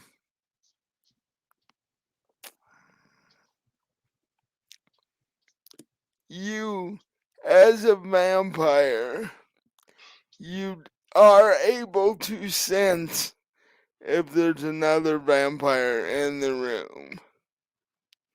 You would have to, one, get away from Marcie because She's a of, vampire. Right. and two, it would probably be smart to try this not anywhere near the guy that you're tracking. Um, Although at some point you're going to have to find out whether he's a vampire or not. Right. Um, So I'll turn to Marcy and I'm like, hey, why don't you order something? I'm gonna hit the restroom real quick. okay. Um, she stops for a second and he goes, "You know we can't order glasses of blood in this place until we find out what kind of restaurant this Well, is." that's what I'm doing. Well, I'm just saying I'm not going to be able to order anything Oh, unless, no, I just order something. We don't have to drink it. yeah, we could do that, order drinks, and then when the waitress leaves, we dump them in the plant or whatever. Yeah, Right. like those cheesy TV shows used to do. Uh,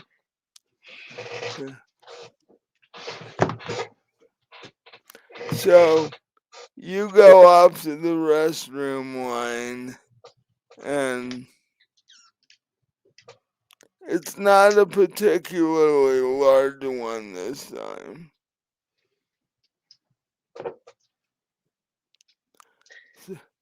So what do I need to roll to use my sniffer? Um,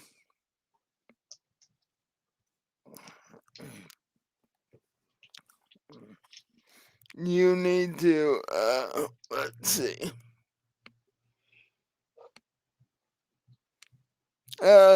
Give me a streetwise and subterfuge roll as you are trying to do this and not have anybody notice that you're trying to do this. One success.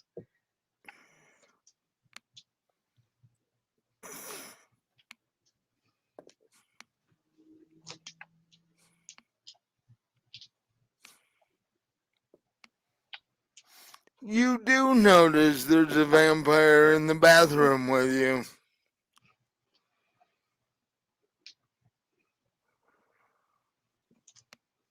So what do?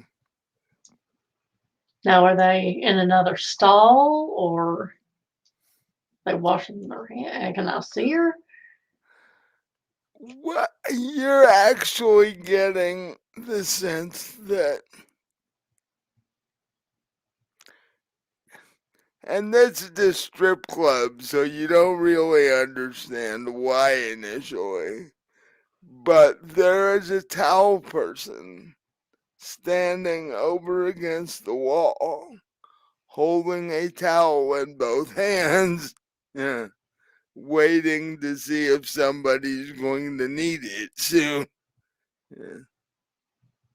And you did see people tip this person as they walked out, as they walked past him. So is that the vampire then? Yeah, that's what you're getting, 'cause you can smell blood. So, and of course, everybody in there's got blood, but Right. vampire blood smells differently. So I'll head over and I'll be like, so is this a friendly place? And I'll kind of smile at him. Uh, let's see. The most of the crowd isn't. The DJ is. I am. And the owner of the place is. Oh, the owner of the place is. Uh, Well, so yeah. is there uh, any drinks on the menu that cater to us?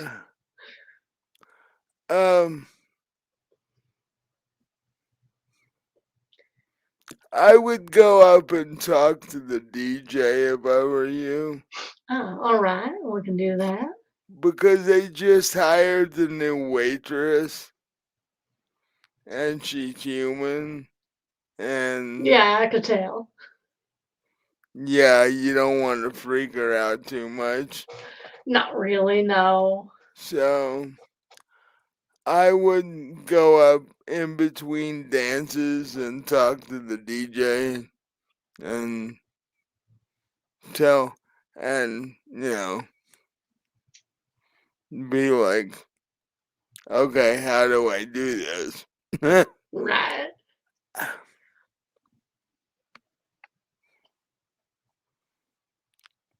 um, I was assuming the bartender was the vampire, but I'm not 100% sure on that.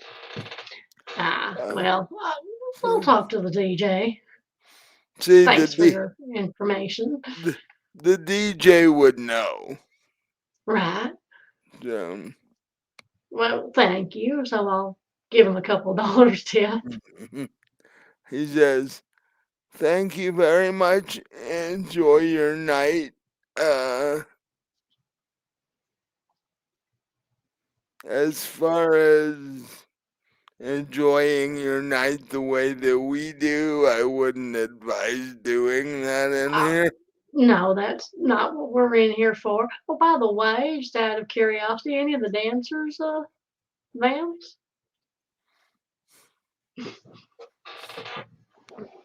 He rubs his chin. He's like, "I have to let me think about that."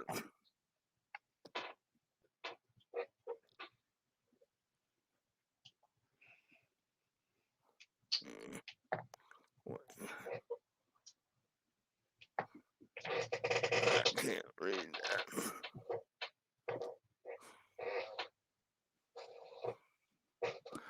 He says, actually, there's two of them. The owner just hired them recently.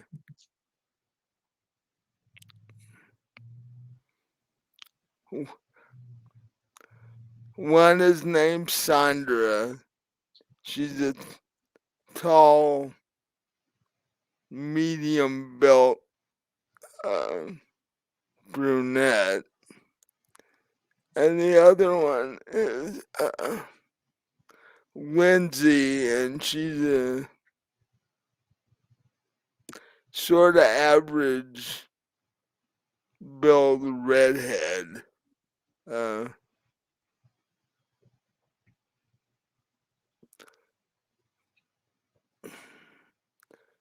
since they were just hired recently, I'm not sure how they're getting along with the other girls in the locker room, but you know,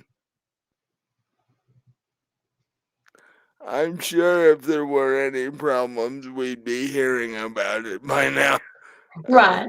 Well, I may have to check that out. Well, thank you, and go talk to the DJ about those drinks. Thank you for that Yeah, information. So better get back to see how my sire's doing with yeah, the waitress. yeah, And oh, it's dinner time, huh? yeah. He's looking at me. It's 5 minutes past the dinner time. As a matter of fact. Yes, that's what that look is. Okay, hang on. Yeah, I'm gonna take a break so I can feed this noodle. Yeah. Yeah. So what we're gonna do is take a 20-minute break so Robin can feed the dog, and then we'll be back and see how this strip club adventure turns out. And probably the last place that Dee Dee figured she'd end up in tonight. Oh, not that she's complaining too much. So when when Okay. the when the days when her evenings started, strip club was probably not on your list. So, Right. uh, so we will be right back in. Well, it'll be 20 minutes for us. You guys won't Okay. notice. So we'll be right back.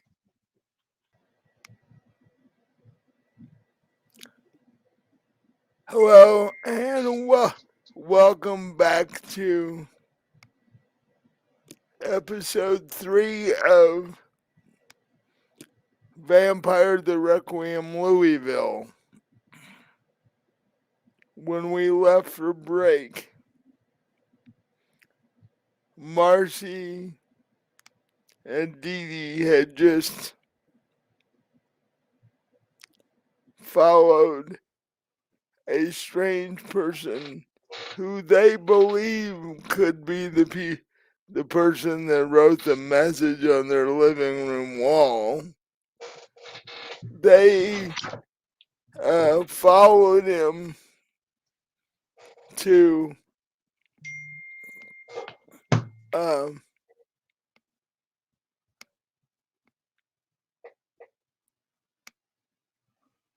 the Treasure Garden, which is one of the higher quality strip clubs in Louisville area.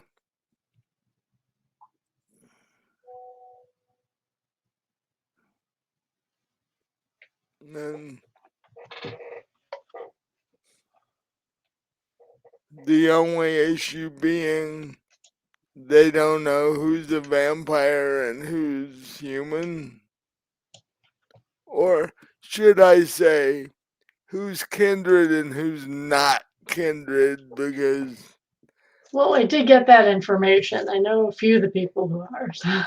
And that just because you're not kindred also doesn't mean you're automatically human either. Probably assume that's the case until otherwise, until finding out otherwise. Well, you already know that Louisville and the surrounding county has a bit of a different kind of problem, shall we say. So, are you gonna leave Marcie where she is, or both of you gonna go up and talk to the DJ? Well, Or? I'll go back to her table and I'll tell her that hey, yeah, there are a couple of people here that are like us. The DJ is one of them. The owner, a couple of the girls. What I've been told that if we want to, have something to drink, we might want to talk to the DJ. So I was gonna Okay. go do that. You want to come with me, or? Uh, Yeah, 'cause up to now I've just been sort of sitting around, so the two of you head up to the DJ's booth. He is currently working because there's a dancer currently on stage. Not one of the two that you were told about. And to get what do you do to get the DJ's attention? He's in a little plexiglass booth up by the stage. Well, I'll wait till the dancer's done, and then I guess I'll just sort of wave at him. Do, do you actually get up on stage in front of him and wave at him? Yeah. Or, yeah. He motions for for the two of you to come in. Hello, are you here to request a specific song? Well, we're here with a request. And don't tell him I was told you were the guy to go to if we wanted to get a drink, something that won't make us sick. Ah,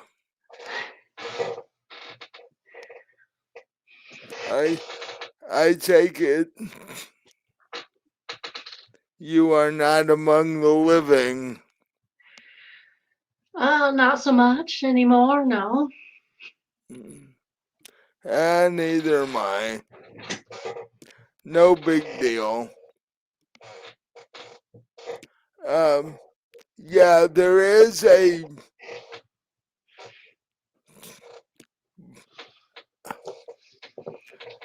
way the strip club is laid out is there's the main dance floor and DJ and all that. Then there's this other doorway, not the doorway that you actually came into the building, but another doorway. It has a curtain um, in front of it. And then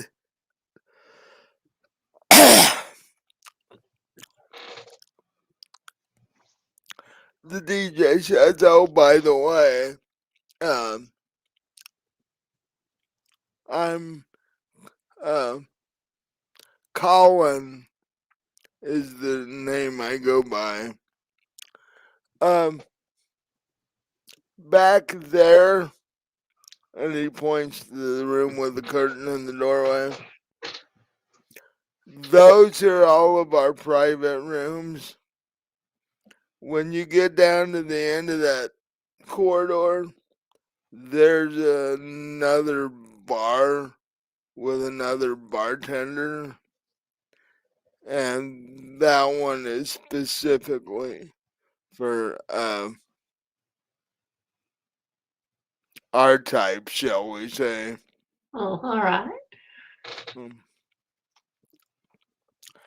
The only requirement is you have to drink what you ordered from that bar back there because you don't want to be scaring the poor humans.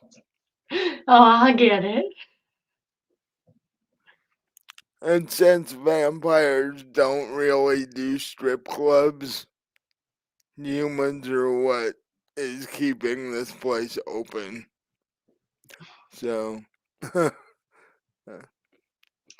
I heard tell a couple of your girls are vampires. they are, but the other dozen and a half aren't. So, uh,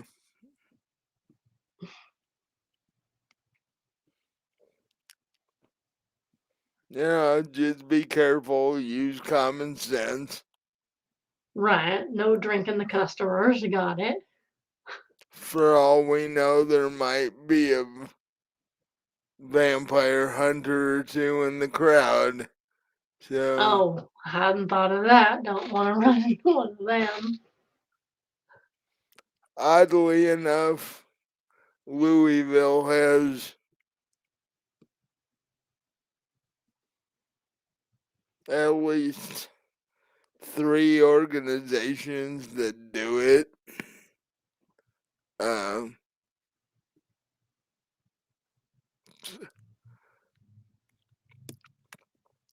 so I would be careful if I were you. Well, like I said, we'll leave your customers alone. Um,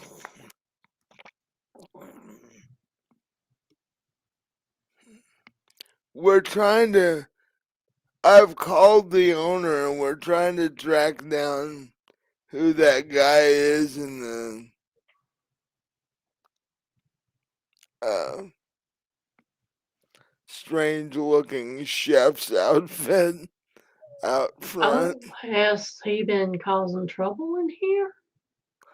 Well, you don't normally see somebody walk into a strip club in a chef's outfit, for one thing. Well, that's probably true. Does anyone know who he is by any chance? That's what we're trying to find out. Because if you've noticed, looks like he's had a bit of an accident on the back of his uniform. Yeah, I noticed. We want to find out who he is and what he is before one of the customers calls the cops, and Probably not a bad idea. because that would be a little nerve-wracking for somebody not in who's not seen that amount of blood before. Because basically, like I said, a fairly wide swath of his back from his hat all the way down to the bottom of his uniform is covered in blood. So, So has he like said anything to anybody that you know of? no, hasn't said a word to anybody. Hasn't ordered a drink, hasn't done anything. He's just sort of sitting there. Might want to have your waitress keep an eye on him if you're not already doing that. And this is the first night he's walked in, apparently, because I talked to the waitress and I talked to a couple of the girls, and they're like, "We've never seen this dude before. You'd remember that." And several of the girls have said they don't want anything to do with him, so Yeah, I can't say I blame him there. he's not gonna get a whole lot of action. So if he was smart, he'd split before the cops show up.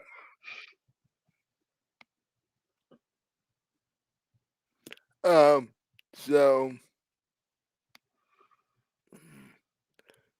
as far as I know, the kindred vampire is on duty, so the kindred bartender, excuse Well, I'd me, hope is you'd have a on kindred duty. bartender.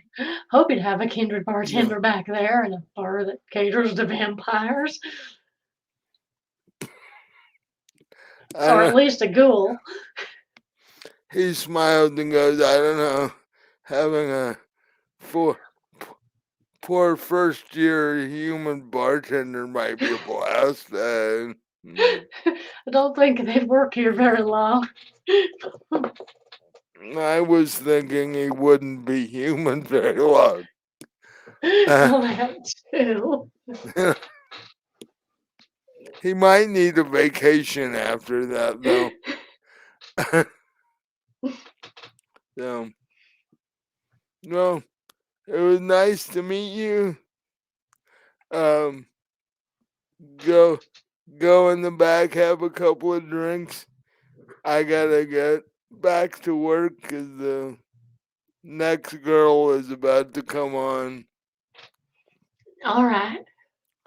So,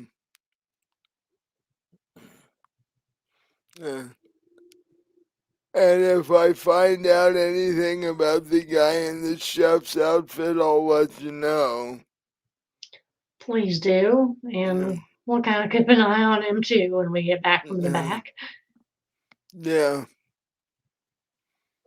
So the two of you leave and you head to the back room, or you head through the doorway and down the hall to the bar.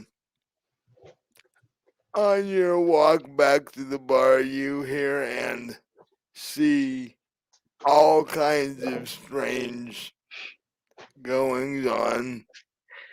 Because In the various private rooms. yeah, they they have an odd tendency not to shut their doors.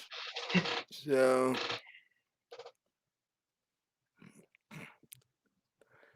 yeah, you actually see all kinds of odd things that apparently humans are into.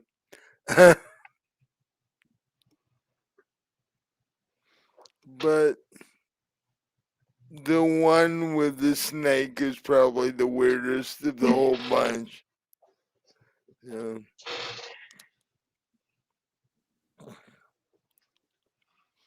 You're not sure you really want to know what they're planning to do with that. Poor snake. Really, that's the one you got to worry about. They're gonna traumatize the poor thing. Yeah. Um, the dancer doesn't look incredibly enthusiastic either, but yeah. The customer's all into it. Whatever they're gonna do, it's like, um. But you guys make your way back to the other bar, and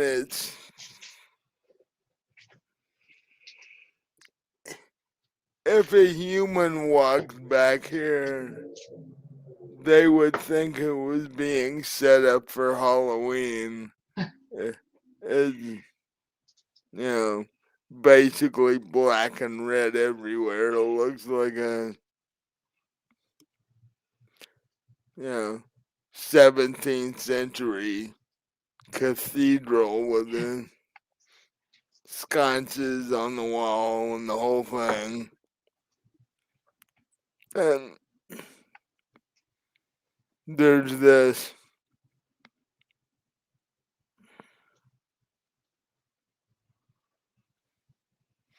He's got to be 6'2", 6'3", red-haired guy, sort of medium-ish build, standing behind the bar as the two of you walk in and take a second to look around. Are there any other customers in this part of the bar? Currently, no. The two of you and the bartender are the only three that are there. He says, "How are the two of you doing?" We're all right. How are you? "I'm doing pretty well. Uh, I'm Jamie. I'll be your bartender for the evening.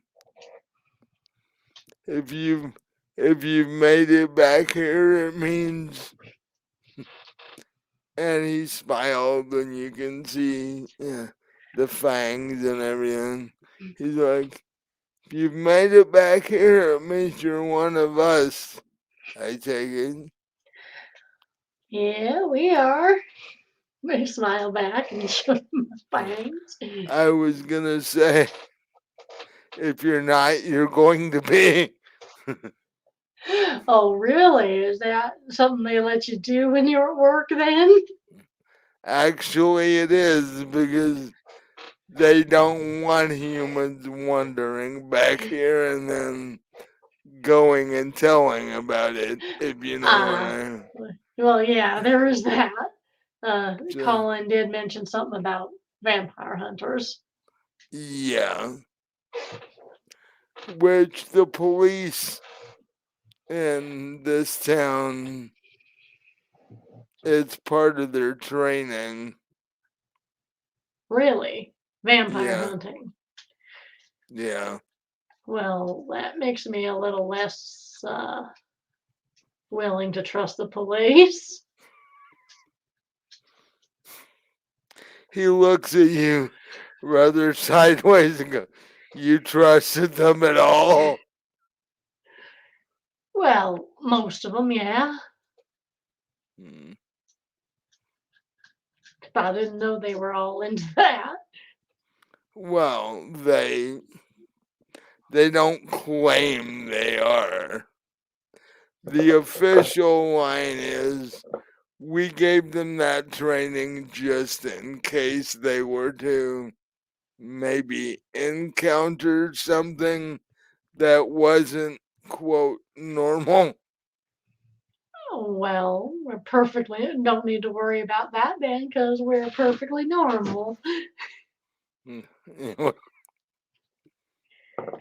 Yeah,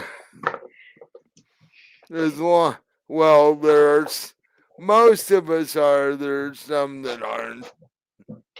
Yeah, I gather that as well.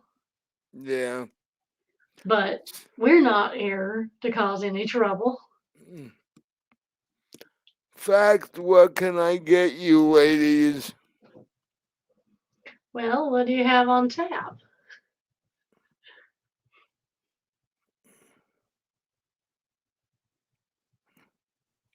Let's see.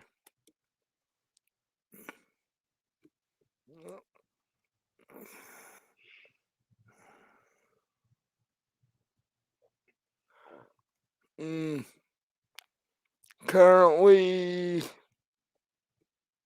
9. There's this uh microbrewery that likes to mix blood types and see what they come up with.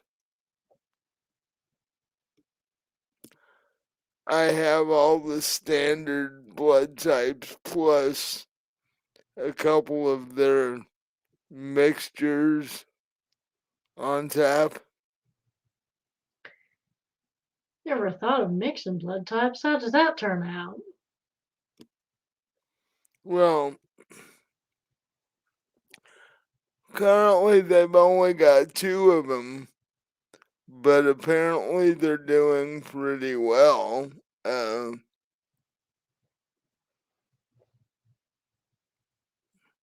People who've ordered them seem to like them. And what type combinations are they? Uh, One is an O positive, B negative uh, combination. And the other one, they went both ends of the scale. Um, it's O negative plus a B negative. They wanted to see what both, if you mix both ends, what it would taste like. Oh, all right, I'll see. Yeah. So, Well, B negative's my favorite. Not B negative and O positive combo sounds like it could be kind of interesting. mm, yeah, the positive and negative sort of cancel each other out so you don't get the metallic flavor. Yeah.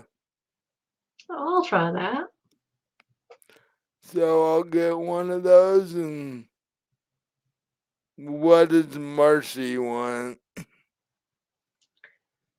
I don't think we figured out Mercy's favorite blood type. Um, you can tell him that and see what happens. Because, yeah, she must have told me at some time, but I don't remember. Mm. I'm gonna roll to see if she remembers. Well, you'd think you'd remember your own favorite blood type. You would think, but stranger things have happened. Unless she's one of those that'll just drink anything. Well, those are the ones that generally just go for O negative or whatever because it is a little bit everything.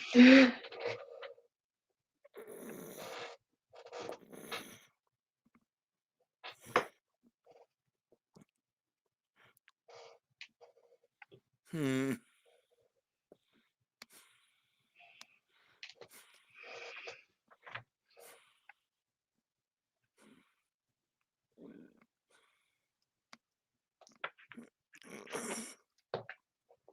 All right, dice for this here. Hmm.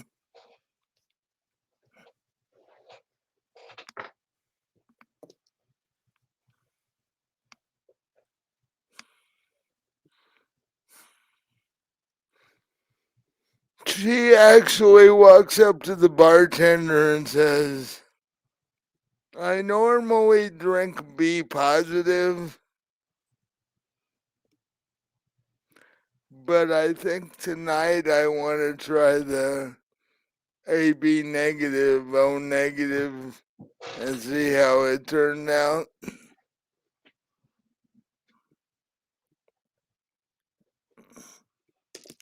He's like, okay.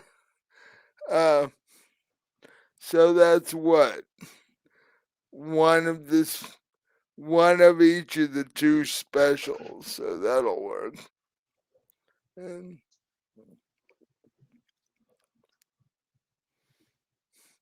he gives them to you in these really fancy fluted champagne glasses that go with the way the place is decorated and such. You basically, it looks like you've walked into the great hall of every Dracula movie you've ever watched. Okay? Oh, Winter would have loved it. Right, yeah. Uh,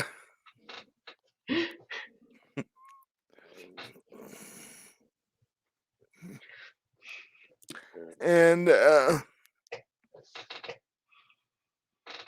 he's like, you can take a seat at the table, or being the only two here, you can hang out at the bar if you want to. Yeah, I'll take a seat up at the bar. Mm. So what? I've never seen you guys before. What brings the two of you in here? Oh, we actually never seen this place before ourselves.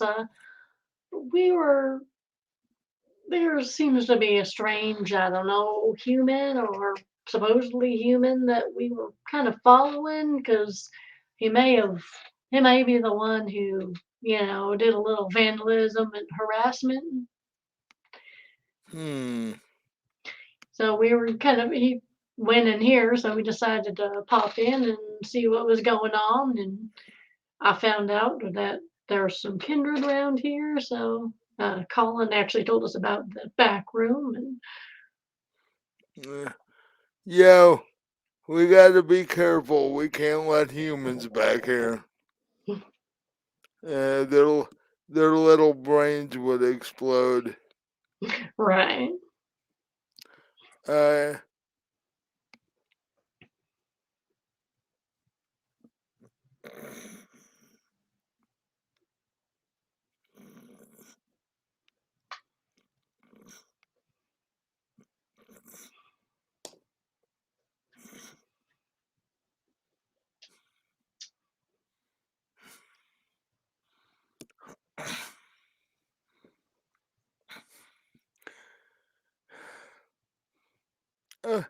So, you guys are sipping your drinks.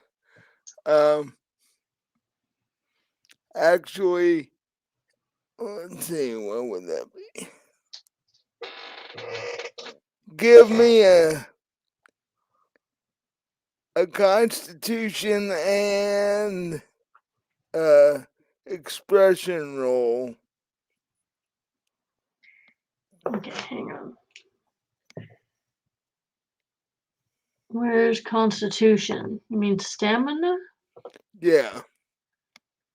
and expression? Okay, expression. Sorry, guys. I will always default to D&D stuff because I've played that game longer than any of them. So, That was a wash. I got one success, but a 1. So it didn't botch, but didn't get anything.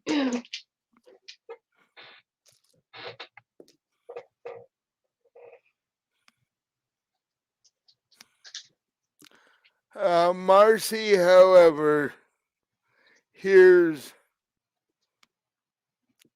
a slightly muffled scream and, like, pokes your arm and goes, "You didn't hear that. Here, what? Somebody just screamed." No, I didn't hear that. Is it coming from the main? Yeah. And it sounded like a female scream to me. Hey, well, we probably better go see what's going on then. So I'm gonna finish the rest of my blood real quick. Yeah.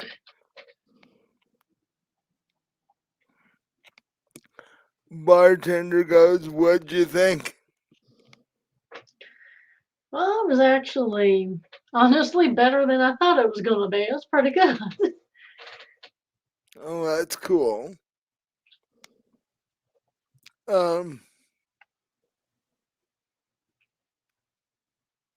Now that you know we're here, stop by again sometime. Yeah, we might have to do that actually. And then the two of you get up and head back into the main hall. The private rooms are quiet. It doesn't look like any of them are being used right now. Give me a uh,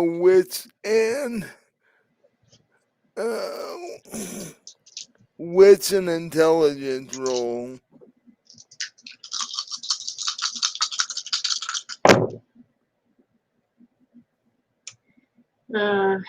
Nope.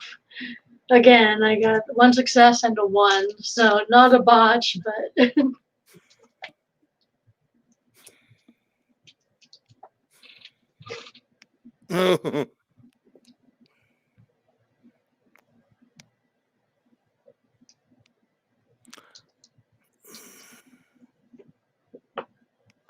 So, but actually, this isn't something you could miss. You walk into the main room, and up on stage is the red-headed kindred dancer you were told about. But she is in a serious hand-to-hand struggle with the dude with the blood on his chef's jacket. And it looks like he's winning.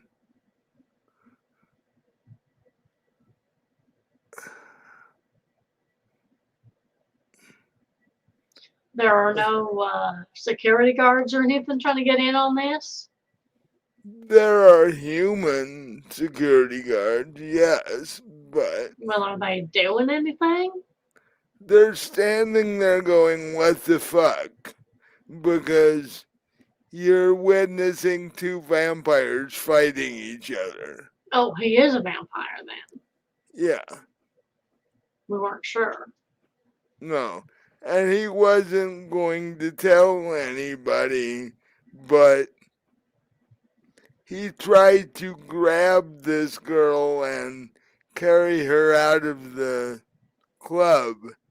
And she was like, "No, you're not." And so now they're up on the main stage, physically engaged in combat. But all the other girls have left. They're like, "We're out of here." Uh, Is Colin just watching this, or is he trying to do anything? he's on his phone currently. Hopefully calling the cops. Either that or the owner, maybe. Because even if the cops show up, he's gonna want the owner there because he can't authorize anything himself. So, uh, yeah. And he doesn't want to be involved in the liability. So, yeah. Not to mention the cops are probably going to have the same reaction as the security guard unless they specifically get kindred cops there, and even the two of you know there aren't that many of them. Right. So, Well, there's one thing I could do, but it could end up getting me in trouble if the cops do show up. Got a pistol in my glove box in my truck. well, that that would slow them down at least. That would stop the combat because Right. even when a vampire gets shot, even though it doesn't necessarily kill him, it hurts enough that whatever they're doing stops until it heals again. So, yeah, you can do that. I mean, like I said, I might have to answer a few questions if the cops show up, but Yeah, I'll just, why are you shooting at two people that are fighting each other? I'm just going to be shooting at him.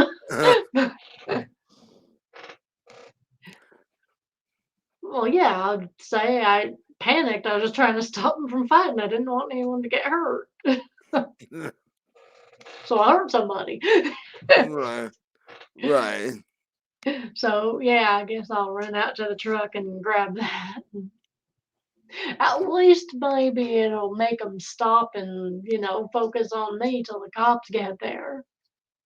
Yeah. I might not even have to shoot. Well, you walk back into the club and Marcie's standing the same place she was standing when you left, so you walk up next to her with your gun and she's like, "And just what are you planning to do?" Stop them from fighting.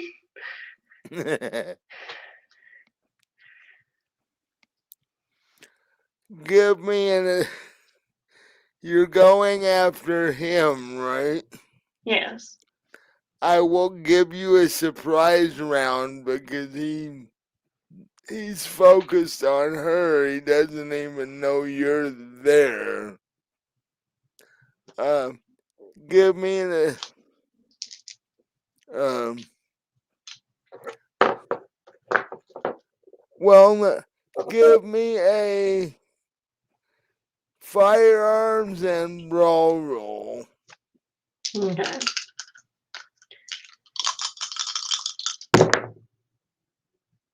Ooh. That would be a botch.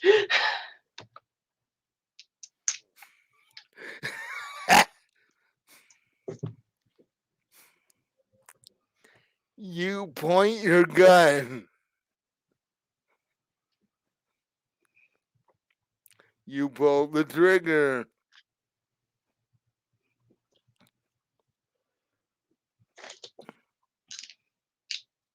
It fires. But for some reason, this particular shot, the recoil on the pistol is stronger than usual. And so it throws the shot off completely. It sticks, I'd say 6 inches from the human bartender's head. Oops. And he immediately hits the floor. He's like, ah, slab. And the recoil being stronger than normal, you hear a cracking noise. And then you feel a pretty significant pain in your wrist, the hand that you were holding the gun with. Your immediate thought is, this just broke my wrist, because the gun drops from your hand, hits the table next to Marcie, and just stays there. And once the gun drops, the adrenaline drains, the full pain in your wrist occurs, and you're standing there holding your wrist with this gun laying on the table.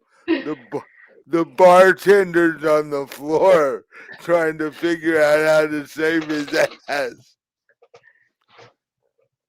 The noise, however, did get the two of them to look at you, and they're like, what the fuck did you just try to do?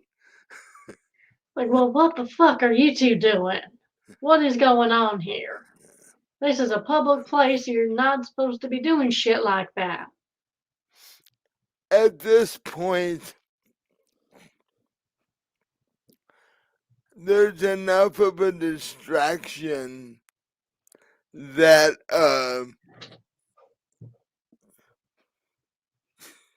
the female vampire literally front kicks the guy in the nuts. Oh, with a vampire strength. Of course, he's a vampire too. But Right. if he was a human, he probably would have either been dead or wished he was. Yeah. It's still enough to drop him to his knees for 3 seconds, at which point you start hearing police sirens. And so does he, and he gets up and runs out the door of the club before the cops get there. So the red-headed dancer is left standing on stage by herself. You're holding your wrist because you just broke your wrist. That's gonna heal, though, right? I'm a vampire.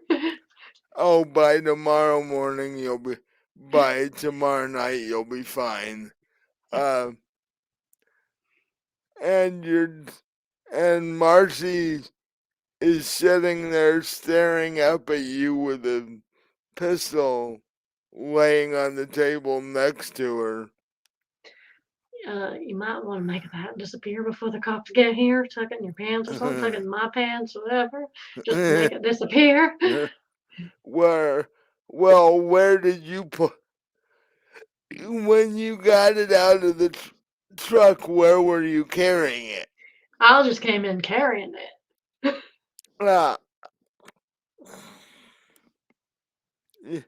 and, okay.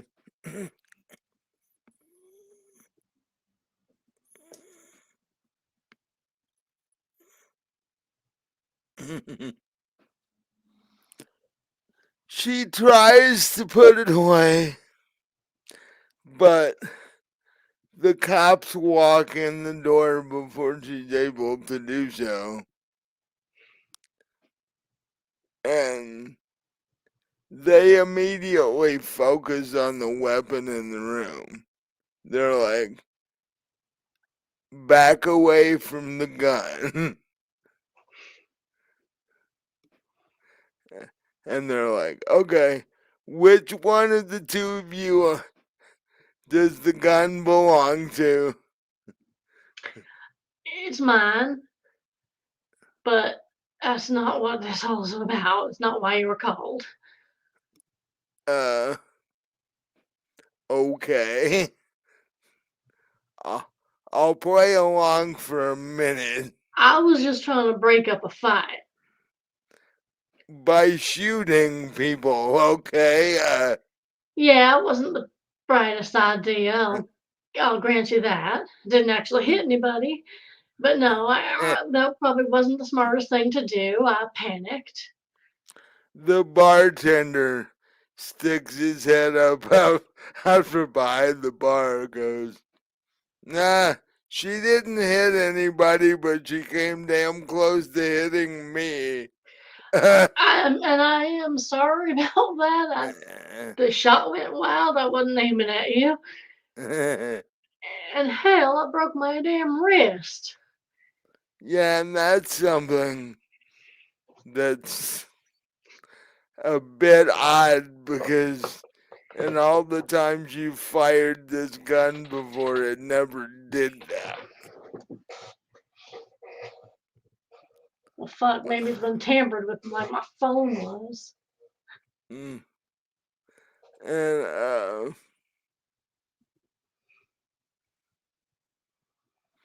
then the two cops see the red-haired girl standing on stage in, shall we say, not much at all. And yeah, when this guy grabbed her, she was fairly close to the end of her routine, so she wasn't wearing a lot. And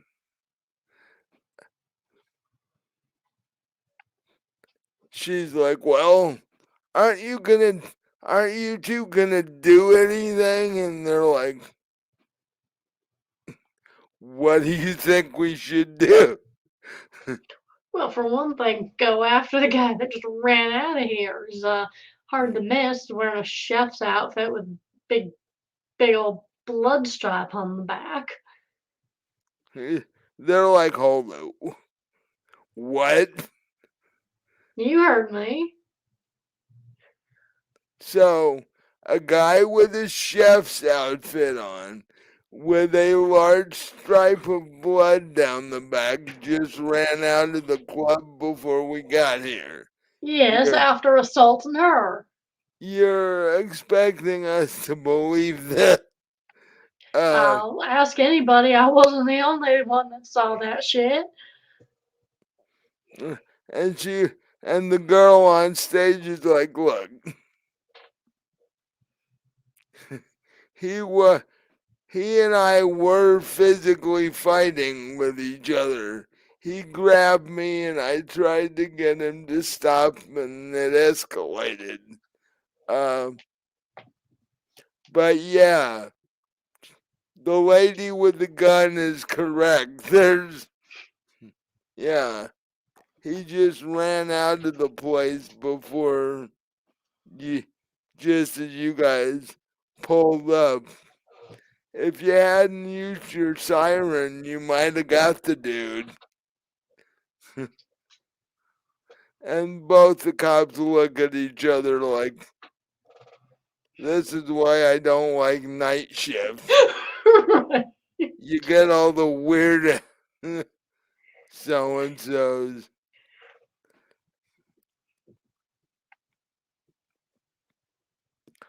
Um, Now, I'm sorry I fired my gun. I got the permit and everything. I can show you. And like I said, it was a bad decision, and I really wasn't trying to hurt anybody. I just wanted them to stop.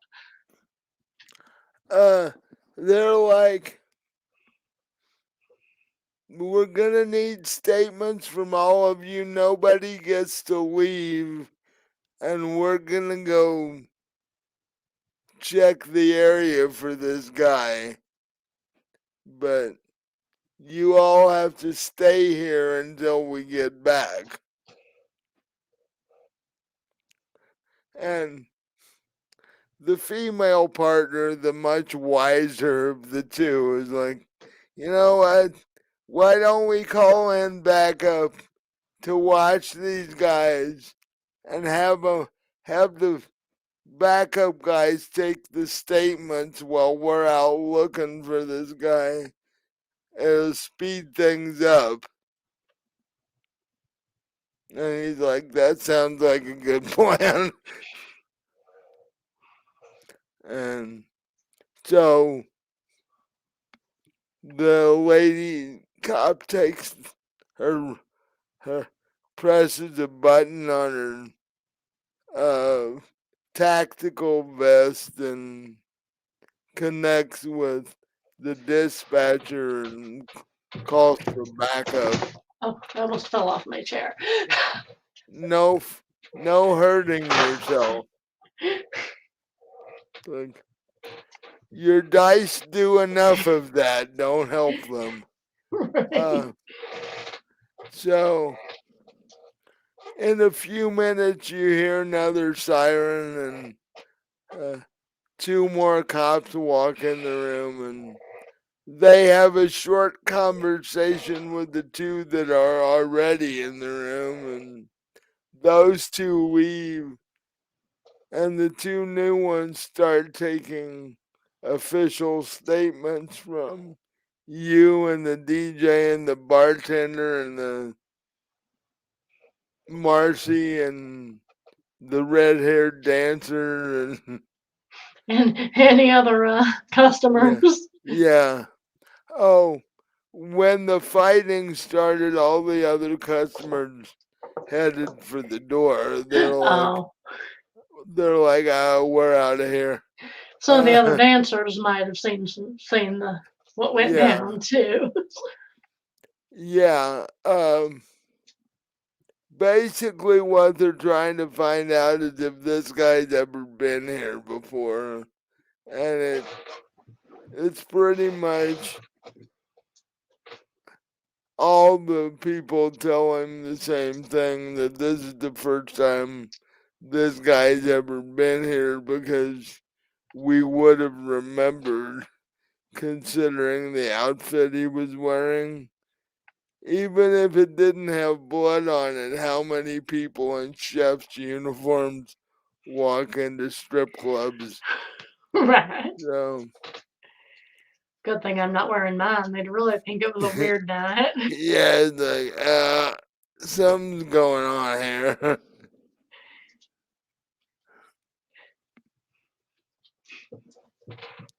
And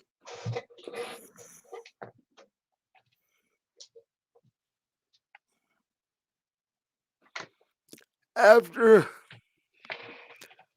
after I'd say about a half an hour, the two original policemen come back. Uh, we might have caught a lead, but we couldn't get him. Uh, he ditched the chef's jacket, which we now have. So we may be able to get ID on him. Well, that would be Oh, good. I doubt the blood's his, but at least you could find out whose it was. well, yeah, he would have left his own DNA in the jacket. Well, that's true. And you're thinking this to yourself, and you nudge Marcie and go, "If this dude's a vampire, we're all in trouble." Well, because there won't be any DNA. Because the cops find out, the cops run DNA on this, find comes out back this guy, comes back with nothing. yeah, comes back because this guy's dead. It's gonna cause problems that there aren't really good answers for. Right. Well, at least it would answer some questions for the cops, like, are vampires real? That's a question they don't want an answer. They would prefer to never know the answer to that question. I think most people probably would. But by now, the red-headed dancer has stepped off stage and actually um, come over to where everybody is. And and the cops start focusing on her because she was fighting with this guy. So they're like, well, what caused it, and you know, everything like that. She's like, well, initially he was giving me big tips, and I found out why he wanted to take me home with him, and when I said no, he started swinging, and one thing led to another.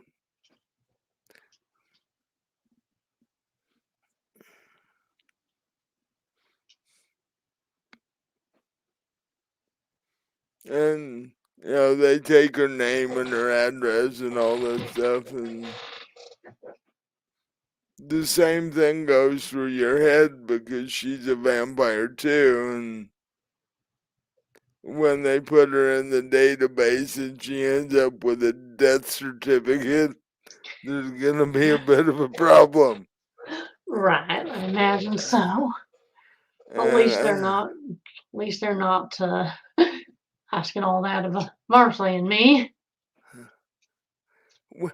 well, basically, they already got statements from the two of you because Right, but they didn't ask for our name and address and all, did they? yes, because Oh, it's standard on every report form. oh, well then we're all damn screwed. But Yeah. Uh, one there's of one can't of the really make ba- an excuse for being dead. one of the backup officers did mention that he watched your show before. Um, so he's less inclined to believe that you did this on purpose. Mm. Well, I'm gonna go over to the human bartender and I'm gonna give him a $40 tip. Cause the cop goes, the initial first cop goes, if that would have hit the bartender, you'd have been looking at accidental homicide here. Wouldn't that be manslaughter? Oh, that's for the lawyers to decide. Cause you can have accidental homicide. You can kill somebody but not mean to do it. Right. Well, I sure didn't mean to kill anybody. Well, luckily, for whatever reason, you're a bad shot tonight, but Yeah. Yeah, well, not so lucky for my damn wrist. Mm. Marcie said it's good you missed. If you hadn't, this would have been a whole lot messier than it was. Well, that's true enough. But I better take some time to check out my gun and see what the hell's wrong with it. Yeah, and let your wrist heal. Well, your wrist will heal overnight, but I'm sure she doesn't say that in front of the cop. right, yeah. Because that would just cause a whole lot of questions that we don't want to answer.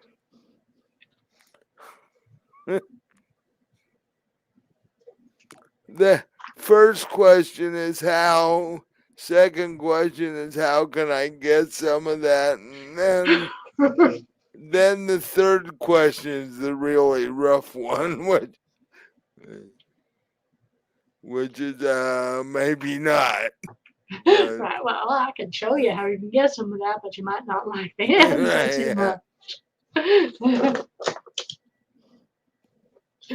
much. Marcie said, "Oh, you can't do that. You'd have to talk to the rep first. Remember?" Right.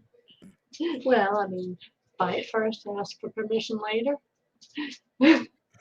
It's easier to ask for forgiveness than permission, right? Well, uh,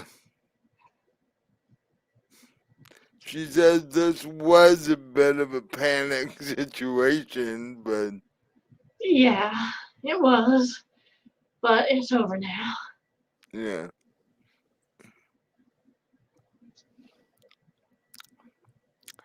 Um, the redhead comes up to you and says, uh, I'm Sasha. Uh, thanks for your attempt at breaking up the fight. I probably could have took him, but would have meant more mess.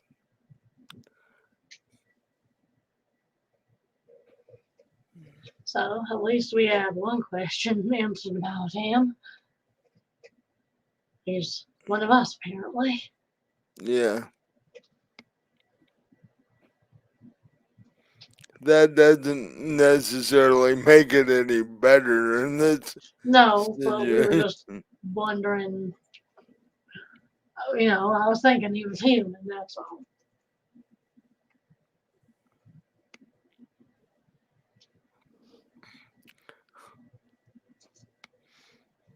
And the cops were like, well, there's one thing I don't understand about this.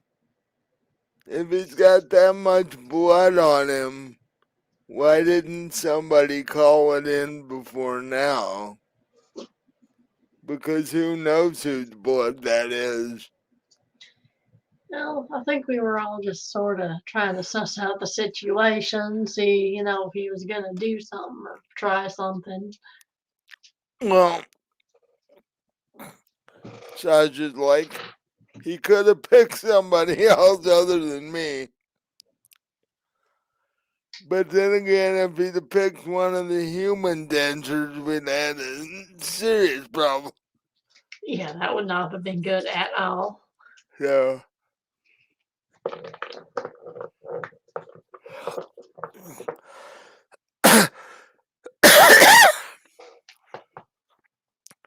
and about this time, a man walks in a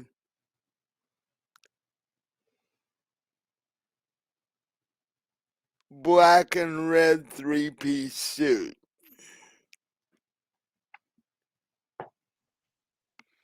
and walks up to the lead officer and goes, I'm Hanley Jacobs. I own this establishment. Uh, what happened here.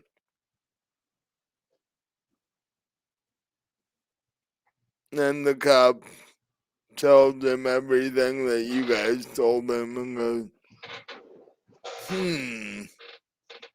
that's not good.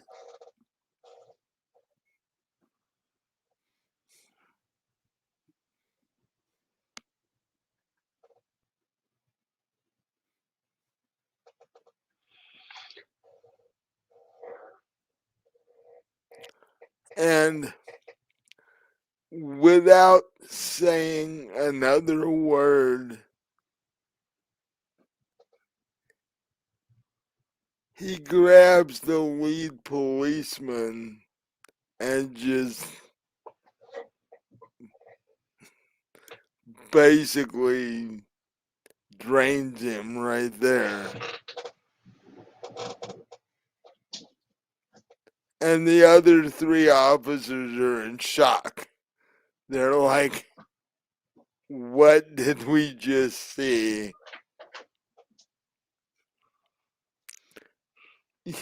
You hear another thud behind the bar. He's gonna quit. He's not gonna be the bartender tomorrow, I can tell you that. He's just gonna take his papers and run. He's if you were over near him, which you said you were, he's laying on the floor unconscious. He passed out. His brain could not continue to comprehend this, and he just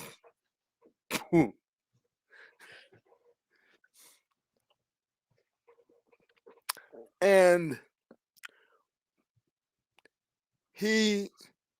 this man who you know nothing about, within 3 minutes drains the other three cops.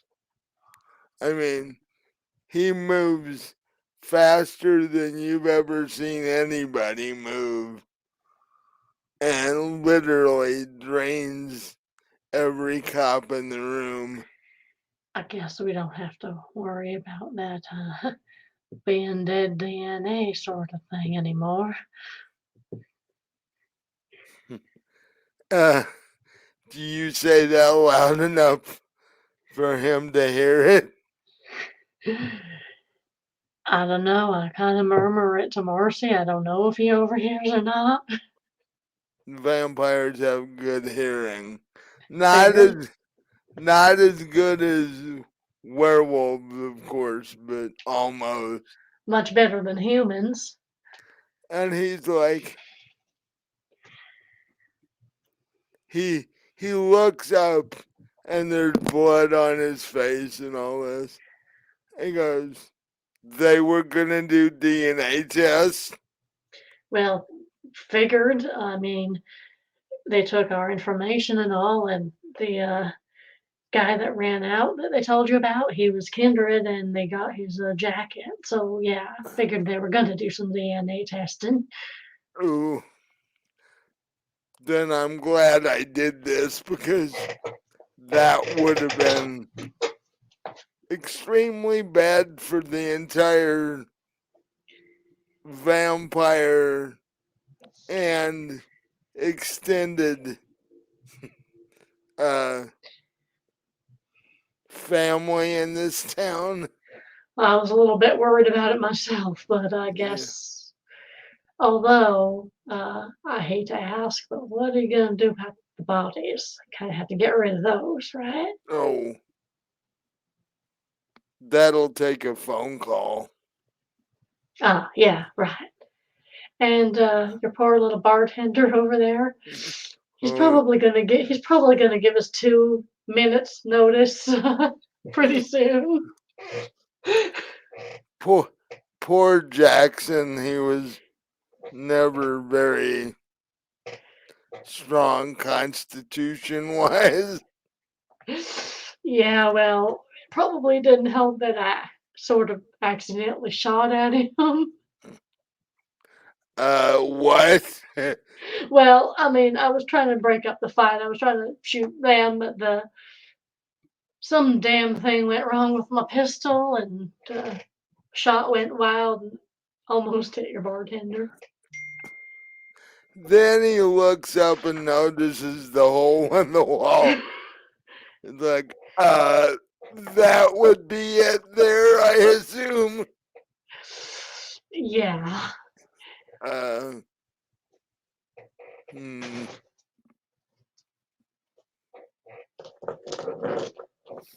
Uh, I basically had to do what I did because this place is known as a human establishment. Uh, I take it you've gone to the back and met Colin, or is that the DJ? The Colin's the DJ. Okay. What was the other feller's name? Uh, uh, no, Hanley's the owner.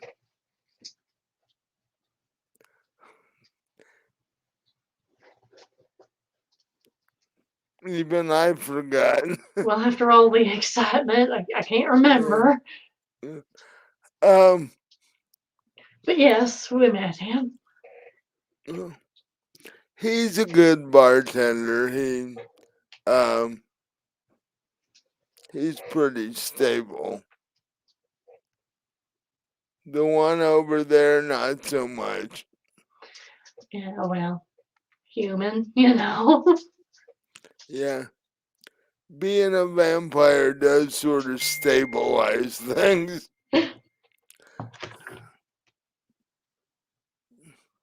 We don't get, when we get upset, we don't pass out. No, I think he was more terrified than upset. But we don't technically get terrified. Well, I haven't been. Maybe we do. I don't know. mm, have to be something I haven't seen yet. I mean, I've been worried. I've been probably been scared once or twice. I've been disappointed, but not terrified.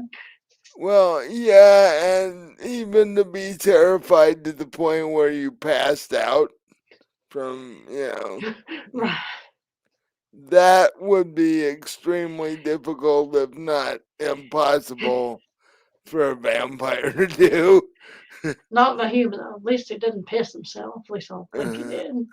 no, Didn't check. yeah, nah. And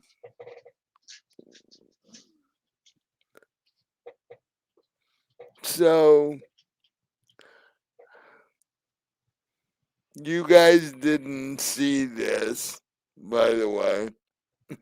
See what? Of course we didn't see it. You, Why would we have seen the owner of this fine establishment killing four policemen? We didn't see anything like that. oh, oh, and by the way, I'm taking the jacket too because I'm gonna do my own uh, DNA test on Mr. Chef Jacket. Oh, that would be good. I've got personal reasons for wanting to know who the hell he is myself. So, And what would that be? well, I'm pretty sure it's who we're looking for. Broke into our house, wrote threatening messages on our wall, harassing me over my YouTube channel just tonight. This guy's a jerk, wasn't he? Yeah. Why do you think he's bugging you? Well, I'm now thinking he's just some sort of troll because he was complaining about a recipe of mine that turned out bad and it was all my fault. But knowing that he's kindred, why would he even tried one of my recipes? Hmm. What kind of YouTube channel do you have? Cooking channel, cater to the living. Hmm. Well, that would explain that then. You mean Yeah, explain why my recipe didn't turn out too well in his opinion? Or well, no, the fact that if he's kindred, why would he even be watching a YouTube show for humans? that's a good question. I don't know. There's got to be something motivating him to do that. Maybe he's got some other sort of grudge against me personally that I don't know about, and this was his way of lashing out at me. I don't even know who he is. You said he left threatening messages in your house. Well, one, yeah. That means he's been in your house. Yeah, he broke in. Oh, we think it was him anyway. Somebody broke in, trashed the place, didn't steal anything, but did write a message across my wall. I could show it to you, except for my phone's with the police, so don't have the picture right now, but it was along the lines of I know what you are and we don't want your kind here, but I mean, him himself being kindred would. Marcie, Marcie hands you, hits a couple of buttons and hands you her phone. Oh, I didn't know you took a picture too. Oh, yeah. I was planning on suing the guy until he didn't have any money left. Uh, but I think we got bigger problems. And he shows Hanley the picture, goes,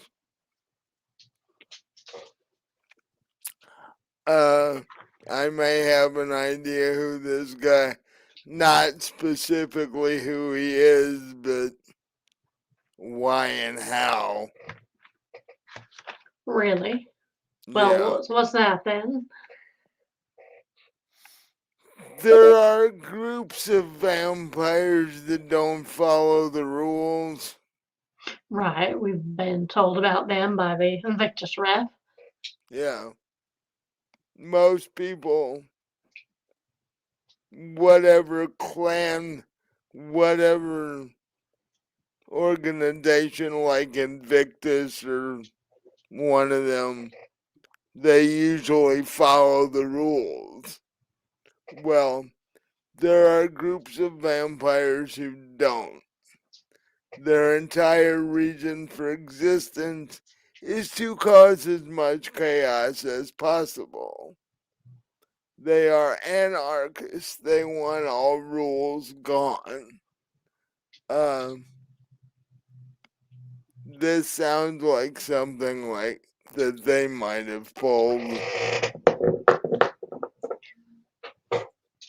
Well, great. So I was just a tool for them somehow? Eh, sounds like this guy watched your YouTube channel.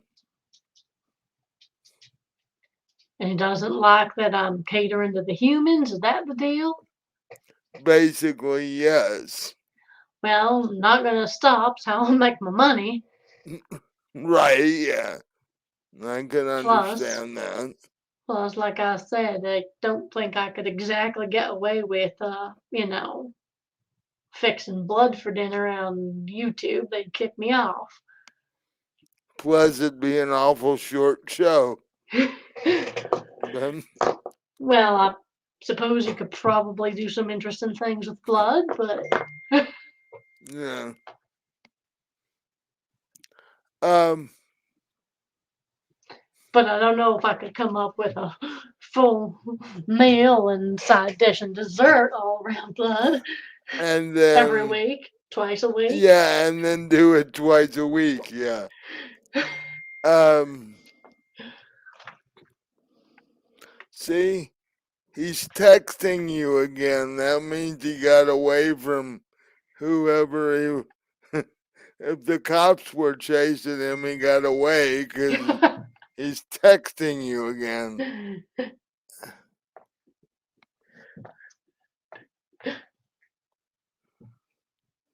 But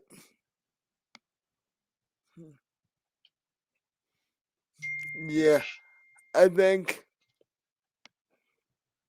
the vampire community and and the wider creature community as a whole needs to know this guy's out there. Well, this guy needs to not be out there for very long. I mean, I imagine, I kind of smile at him. I imagine if you caught up with him, he wouldn't be around for long. Uh, just because I've been around for quite a while.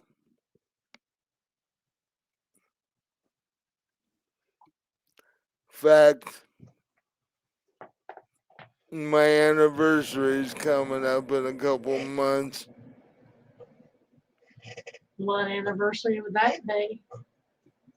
Oh, of me becoming a vampire. Yeah, I mean, how many years?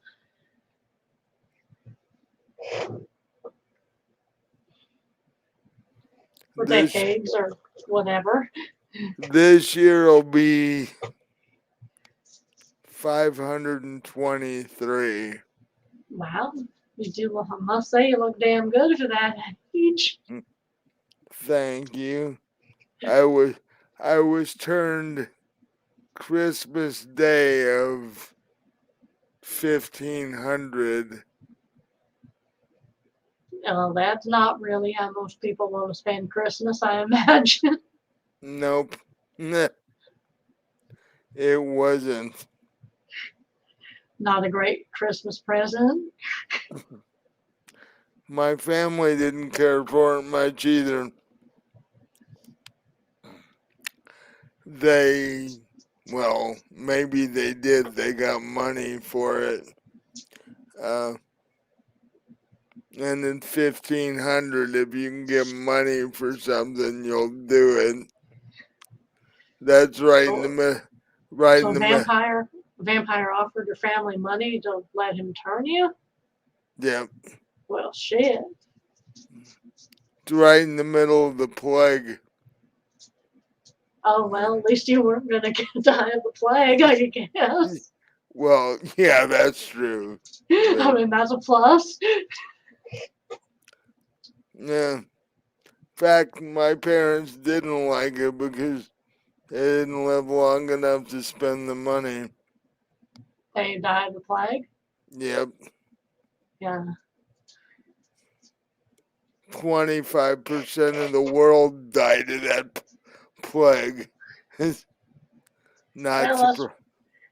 one good thing about being kindred. Like I said, we're not going to get the plague or cancer Yeah, or yeah, anything. true. Unless you've already got it when they turn you. If you don't, you're fine. Oh, I assume that if you had anything like that when they turned you, then it cured you. Nope. No, really. You're stuck with it. But you don't die of it. You just have like you did just have terminal cancer for hundreds of Yeah, years. Well, yeah. shit, that don't sound any fun, does it? No, not really.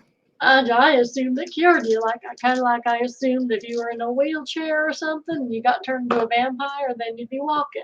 That ain't true. Nope. Oh damn, I was wrong You're about all that, and I've been a vampire 20 years. I guess I've still got a you're lot to learn. yep. Whatever you had when you were turned, you have. It doesn't kill you anymore, but you've got it. But I sure as hell wouldn't want to have terminal cancer for hundreds of years. That wouldn't be fun, no.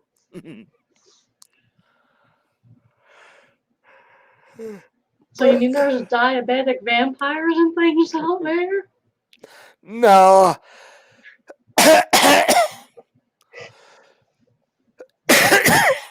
Because that's a specific blood thing. So Ah, all right.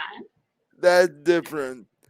Diabetes is a blood sugar problem. So yeah, that would get fixed. But Oh, I just assumed everything would be. Well, that's kind of disappointment.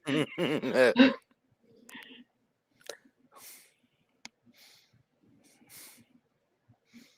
Anything you have as a human, you just end up, it becomes a slight annoyance to you. So Other, if you were deaf or blind, you'd still be that as a vampire? yeah. Um, Most vampires aren't gonna turn you because of that. I would think being blind as a vampire would definitely be a bad thing. Hunting would be a problem. Yeah, it'd be a little hard to feed. At least, well, what if you were blind vampire and you actually got up during the day because you can't see anyway? Right, that would be Uh, bad. right. The things like that are reasons that vampires wouldn't necessarily want to do something like that. Or if you weren't blind but you just had badass vision and needed glasses, well, I mean, are there many vampires walking around with glasses? Mm,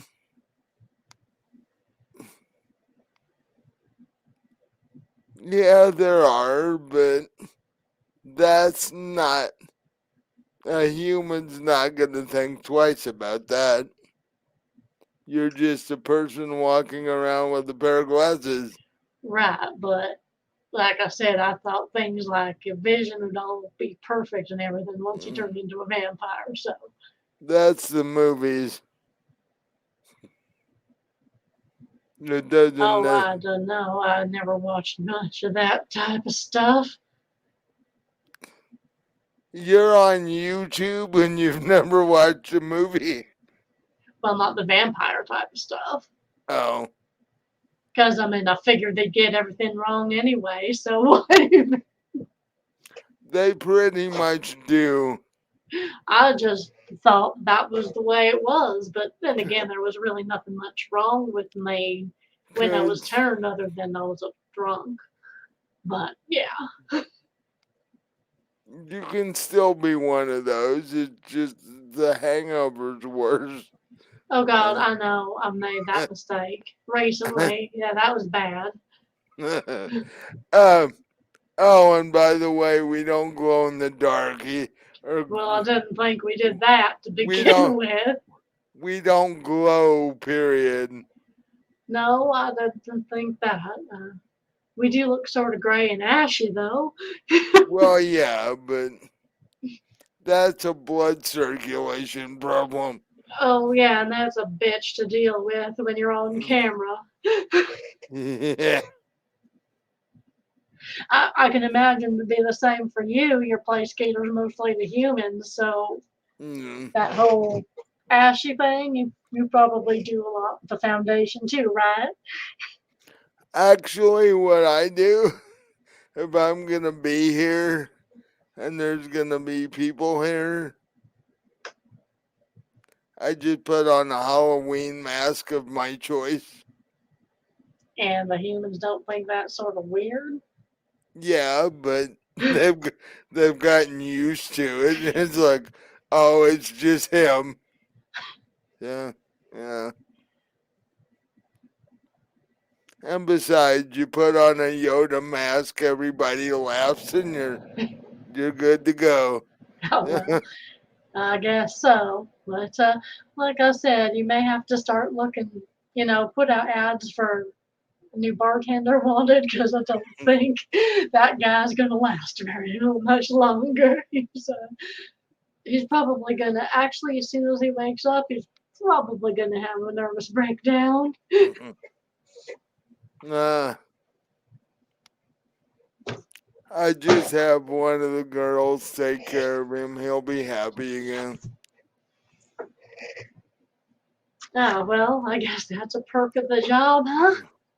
That's exactly what he thinks. He's like, I don't want to leave this job. What other job can you get where you get that? It's not, yeah.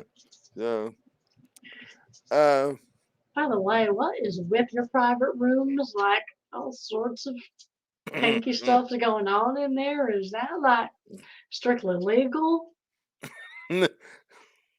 Strictly legal? Probably not. But, but humans are strange creatures. Well, I mean, I guess draining four cops isn't strictly legal either. And I guess shooting off firearms in a club isn't strictly legal, come to No, think of it. no. You, you could definitely go up on firearms charges if they wanted to get technical about it. Yeah, well, all the cops in question are now kind of bloodless right now, so don't The- think we have to worry about any of that. well, now we have a police department with at least 400 on it. So, Oh, you turned them. I thought you just flat out killed them. no, I got permission to do either one depending on what the situation was. Oh, okay. I was thinking they were all dead. No. Well, they're probably kind of gonna wish they were at first, Well, because yeah, they're not gonna be real thrilled in the beginning, but that's a little rough. But at least, like you said, we've got a few cops in our pockets now, right? plus they can't go rogue on me because I'm their sire and they have to do anything I tell them to. So, um, and he chuckles and goes, "You think what was going on in the back in the private rooms were a bit odd? You haven't ever been to one of my private parties before." No, well, we just met. I wouldn't have been to one of your parties. This is true. I'm just saying that Why does weird stuff go on there? Like kinky shit? Like in your private eh, rooms? eh, the entire building's a Oh, you're talking my parties? Yeah. The entire building is a private room. Uh, Oh, yeah. Interesting things go on at my parties. and are they all kindred parties at your party, Oh, or? yeah. Yeah, Oh, yeah. I would think so. No, Do, you know what you ought to do? Invite that guy to one of your parties sometime. The bartender. He will oh, flip his shit. he he'd just keel over. You know, it wouldn't even be a thing.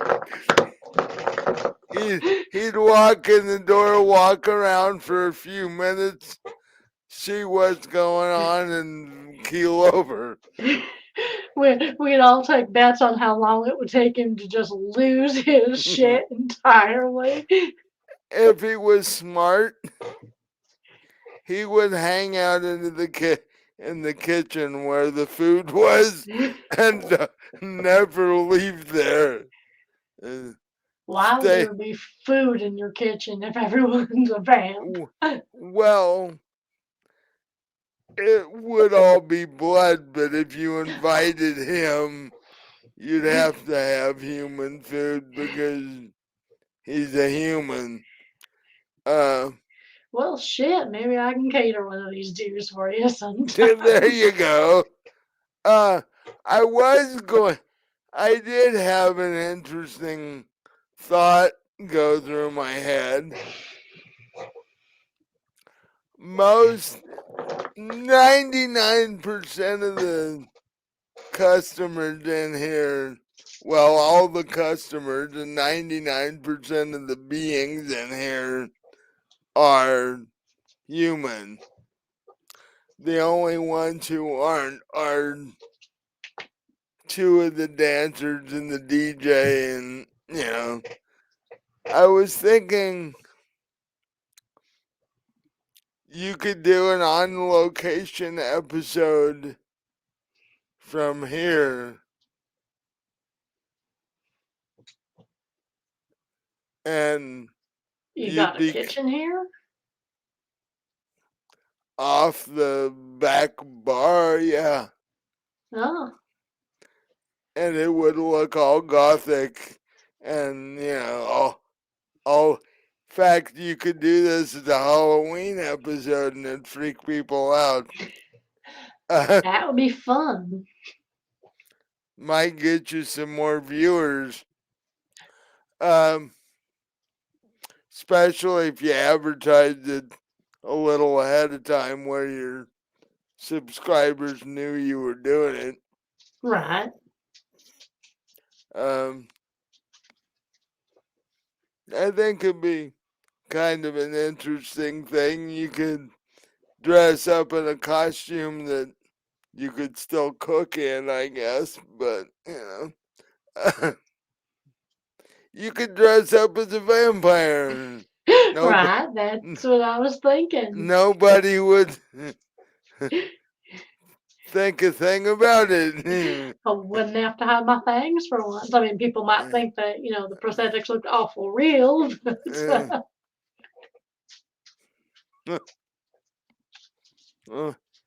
Might intrigue them enough to keep watching. It's like right. you leave it open at the end. Are you a vampire or not?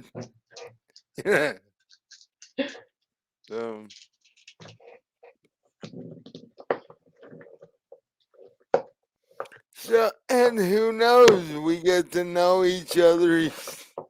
Might have you cater a part, like you said, cater a party at my place. Well, I do have some business cards made up. I can give you one of those. Yeah, and it's November, so we still have time to. Well, can't really do Halloween this year because it's November already. But Right. you ever done a Christmas Christmas dinner episode? Well, sure. Yeah, I've done Well, that. you could. Not in a gothic bar though. That might be kind of fun. Well, we could try Christmas dinner episode, and if that goes well, maybe we do next year Halloween or whatever. Right. But he'll reach into his pocket and give you one of his cards. Right. And I'll start reaching into my pocket with my right hand. It's like, ah, shit. Yeah, not gonna be doing much with that hand for at least a day. Right. And I'll awkwardly grab it with my left. The card says Hanley Cartwright, which is different than the name he gave the cop right before he bit him. And it says, entrepreneur and nightclub owner and all that stuff. Because he doesn't want to put on his business card that he owns a strip club. Right. Well, So, nightclub, strip club, they're the same, sort of. so Strip club is just a nightclub where the girls don't keep their clothes on. I mean, which is generally any nightclub if you've given them enough drinks and shit. But yeah, they because probably don't want to mention the room in the back either. Then the other bar. no. Uh, that's strictly for, shall we say, our VIP clients. The lowly humans don't get to go back there. Fact, only fairly wealthy, lowly humans get to use the private rooms in between. So, uh, yeah. Well, speaking of your back bar, I think I'm gonna go get me another drink before sun up, because that was a lot of excitement. I could use some more blood. Be my guest. Mm, I will definitely give you a call and we will talk about the uh, Christmas episode. Sounds great. Thank you for the opportunity, and hope those four don't give you too much trouble. Mm, like I said, they're new. I'm 523 years old. They don't stand a chance. Yeah, but from what I understand, the cops around here are trained in anti-vampire maneuvers. So for them to suddenly find Yeah. themselves vampires, that's gotta be rough on them. Mm. If all else fails, I will get the police department to hunt down all four of them and they can hunt down their own people, which should be an interesting bit of practice for them. Well, hopefully these four will just catch on and be all right with everything, and you'll have your four little cop minions. Yeah, strip clubs need cop minions. It's a good thing. That means they won't come and, you know, inspect shit anymore. So, Right. um, And I am sorry about the hole in your wall. oh, that's quite fixable. Um, Hole in your bartender would have been a little worse, I think. yeah, that would have been a bit less fixable, dep- depending on where you hit him. Well, so there's a question. If anything that happens to you, anything, diseases and shit you've got as a human, you still have as a vampire. What if you were shot as a human and were dying of blood loss and were made into a vampire? What would happen then? That uh, heals you up. All right, so I was right as far as that's concerned. Right. Um, it's just diseases you had as a human. Getting shot doesn't classify as a disease. That Well, that makes it.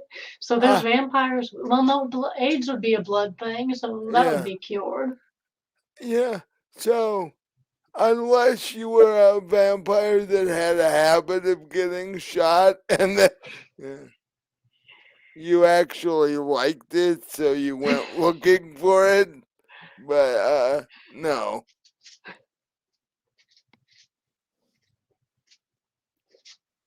because we'd have to wonder about your sa- sanity level at that point. Right. Oh, that tingled a little. I think I'll do that again. Right. It does more than that. um, you're usually down for a day, if not longer. It's it's it's not aggravated damage. It's there's a name for it, but it's a whole lot worse than somebody coming up and like punching you and stuff. But Well, then you that you just hardly even feel. You just punch them back and they fly across the room and, break their neck on the wall. or you just laugh at them and grab their head and twist it. And Right. yeah, that's always quicker. But yeah. So tell the bartender that you and your uh lady friend here who I haven't been introduced to. Oh, it was my sire, Marcie. Oh, okay. Nice to meet you. Uh, you you can tell the bartender that anything you guys want is it's on the house. Well, 'Cause, thank you. yeah, this has been a odd night to say the least.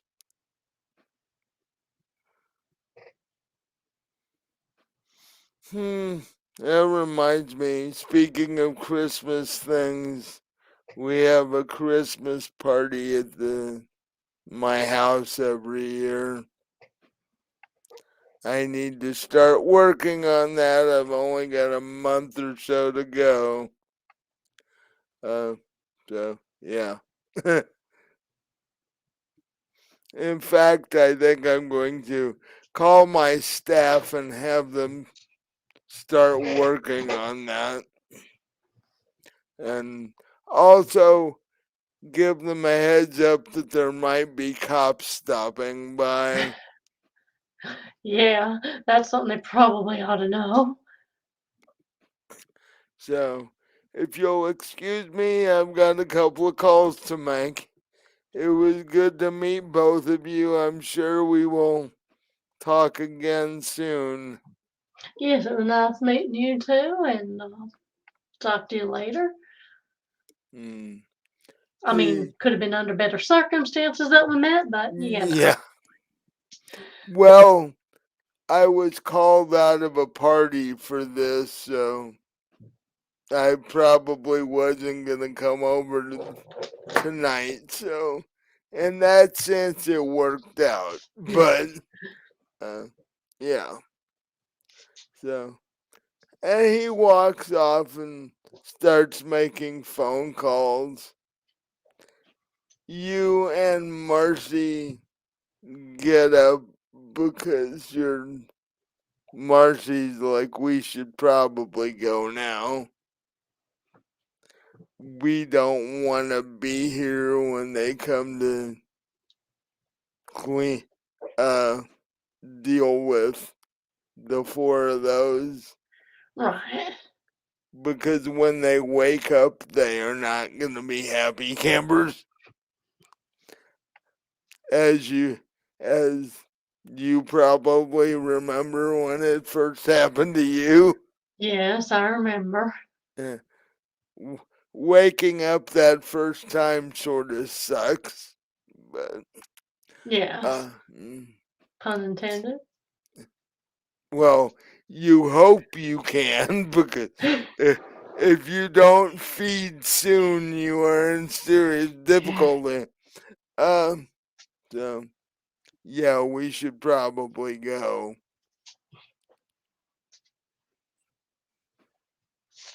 And so the two of you get back into the truck. You put the gun back in the glove box. Um, and you drive home. You walk in the door,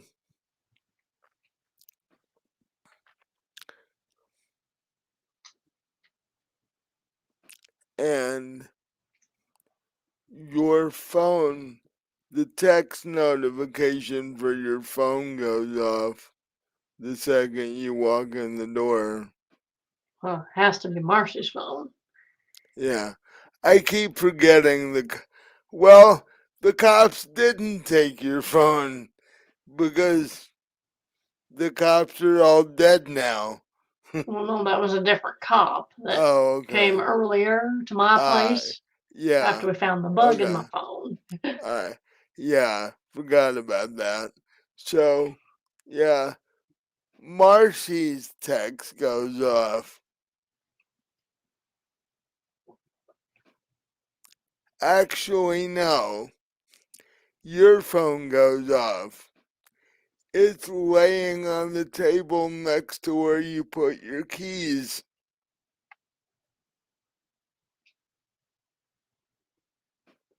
How'd that? How'd it get back here? Do you answer the text, Well, or do look at you? it and see what it says. It, Whether it's I answer it or not depends on. it says you came close, but you didn't quite get me. And by the way, I got this back for you.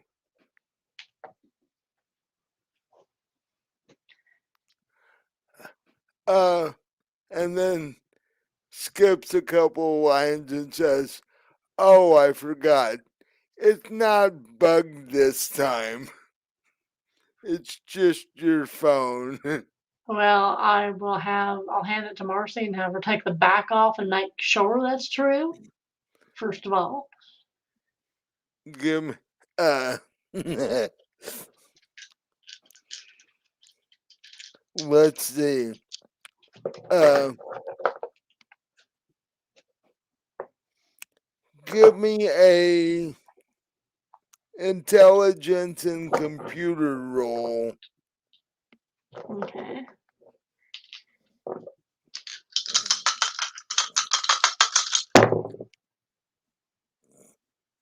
Okay, that's 2 successes and one of them's a 10. So 2 total successes. You hand it to Marcy, and she opens the back of it. There's no bug in it, like he said. There are bloody fingerprints on the. Do you keep your phone in one of those protective case things?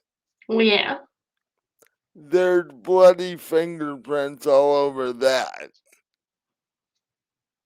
and you're assuming it's his, but it is not bugged, and you now have your phone back. So I guess I will text him back. I'll just ask him, what the hell do you want? All in capital letters.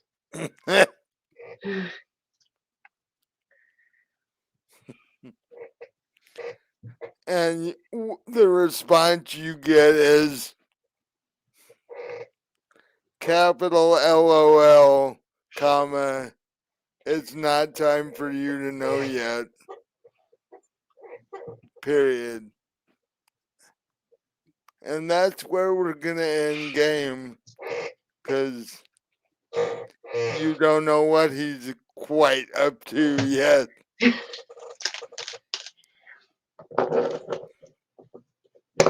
So did you have fun? Yes.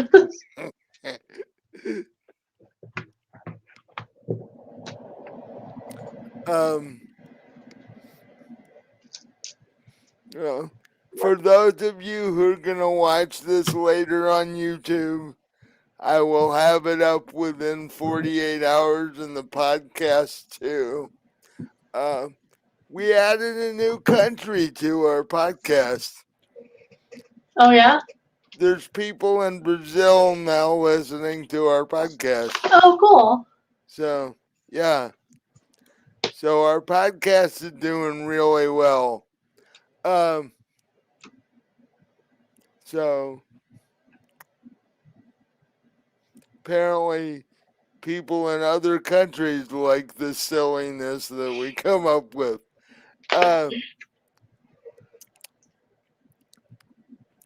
Yeah, it'll be up in 48 hours. Leave YouTube comments.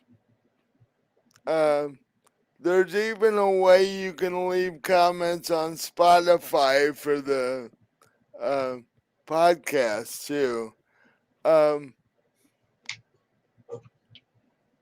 But like and subscribe and all that good stuff, and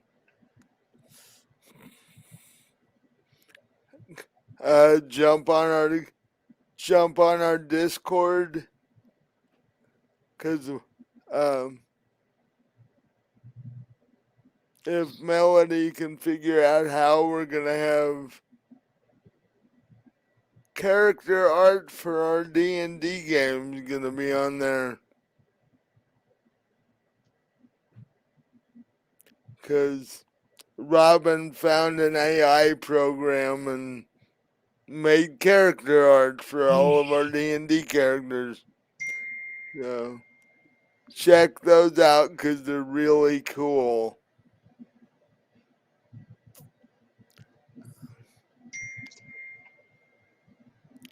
Okay, Sean is just here and needs help unloading the car groceries.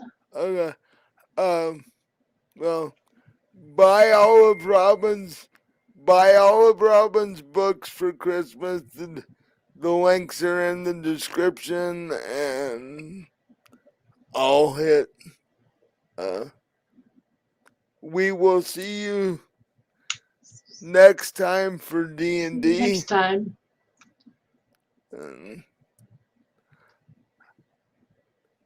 Bye, and everybody have a great week until Saturday. Good night.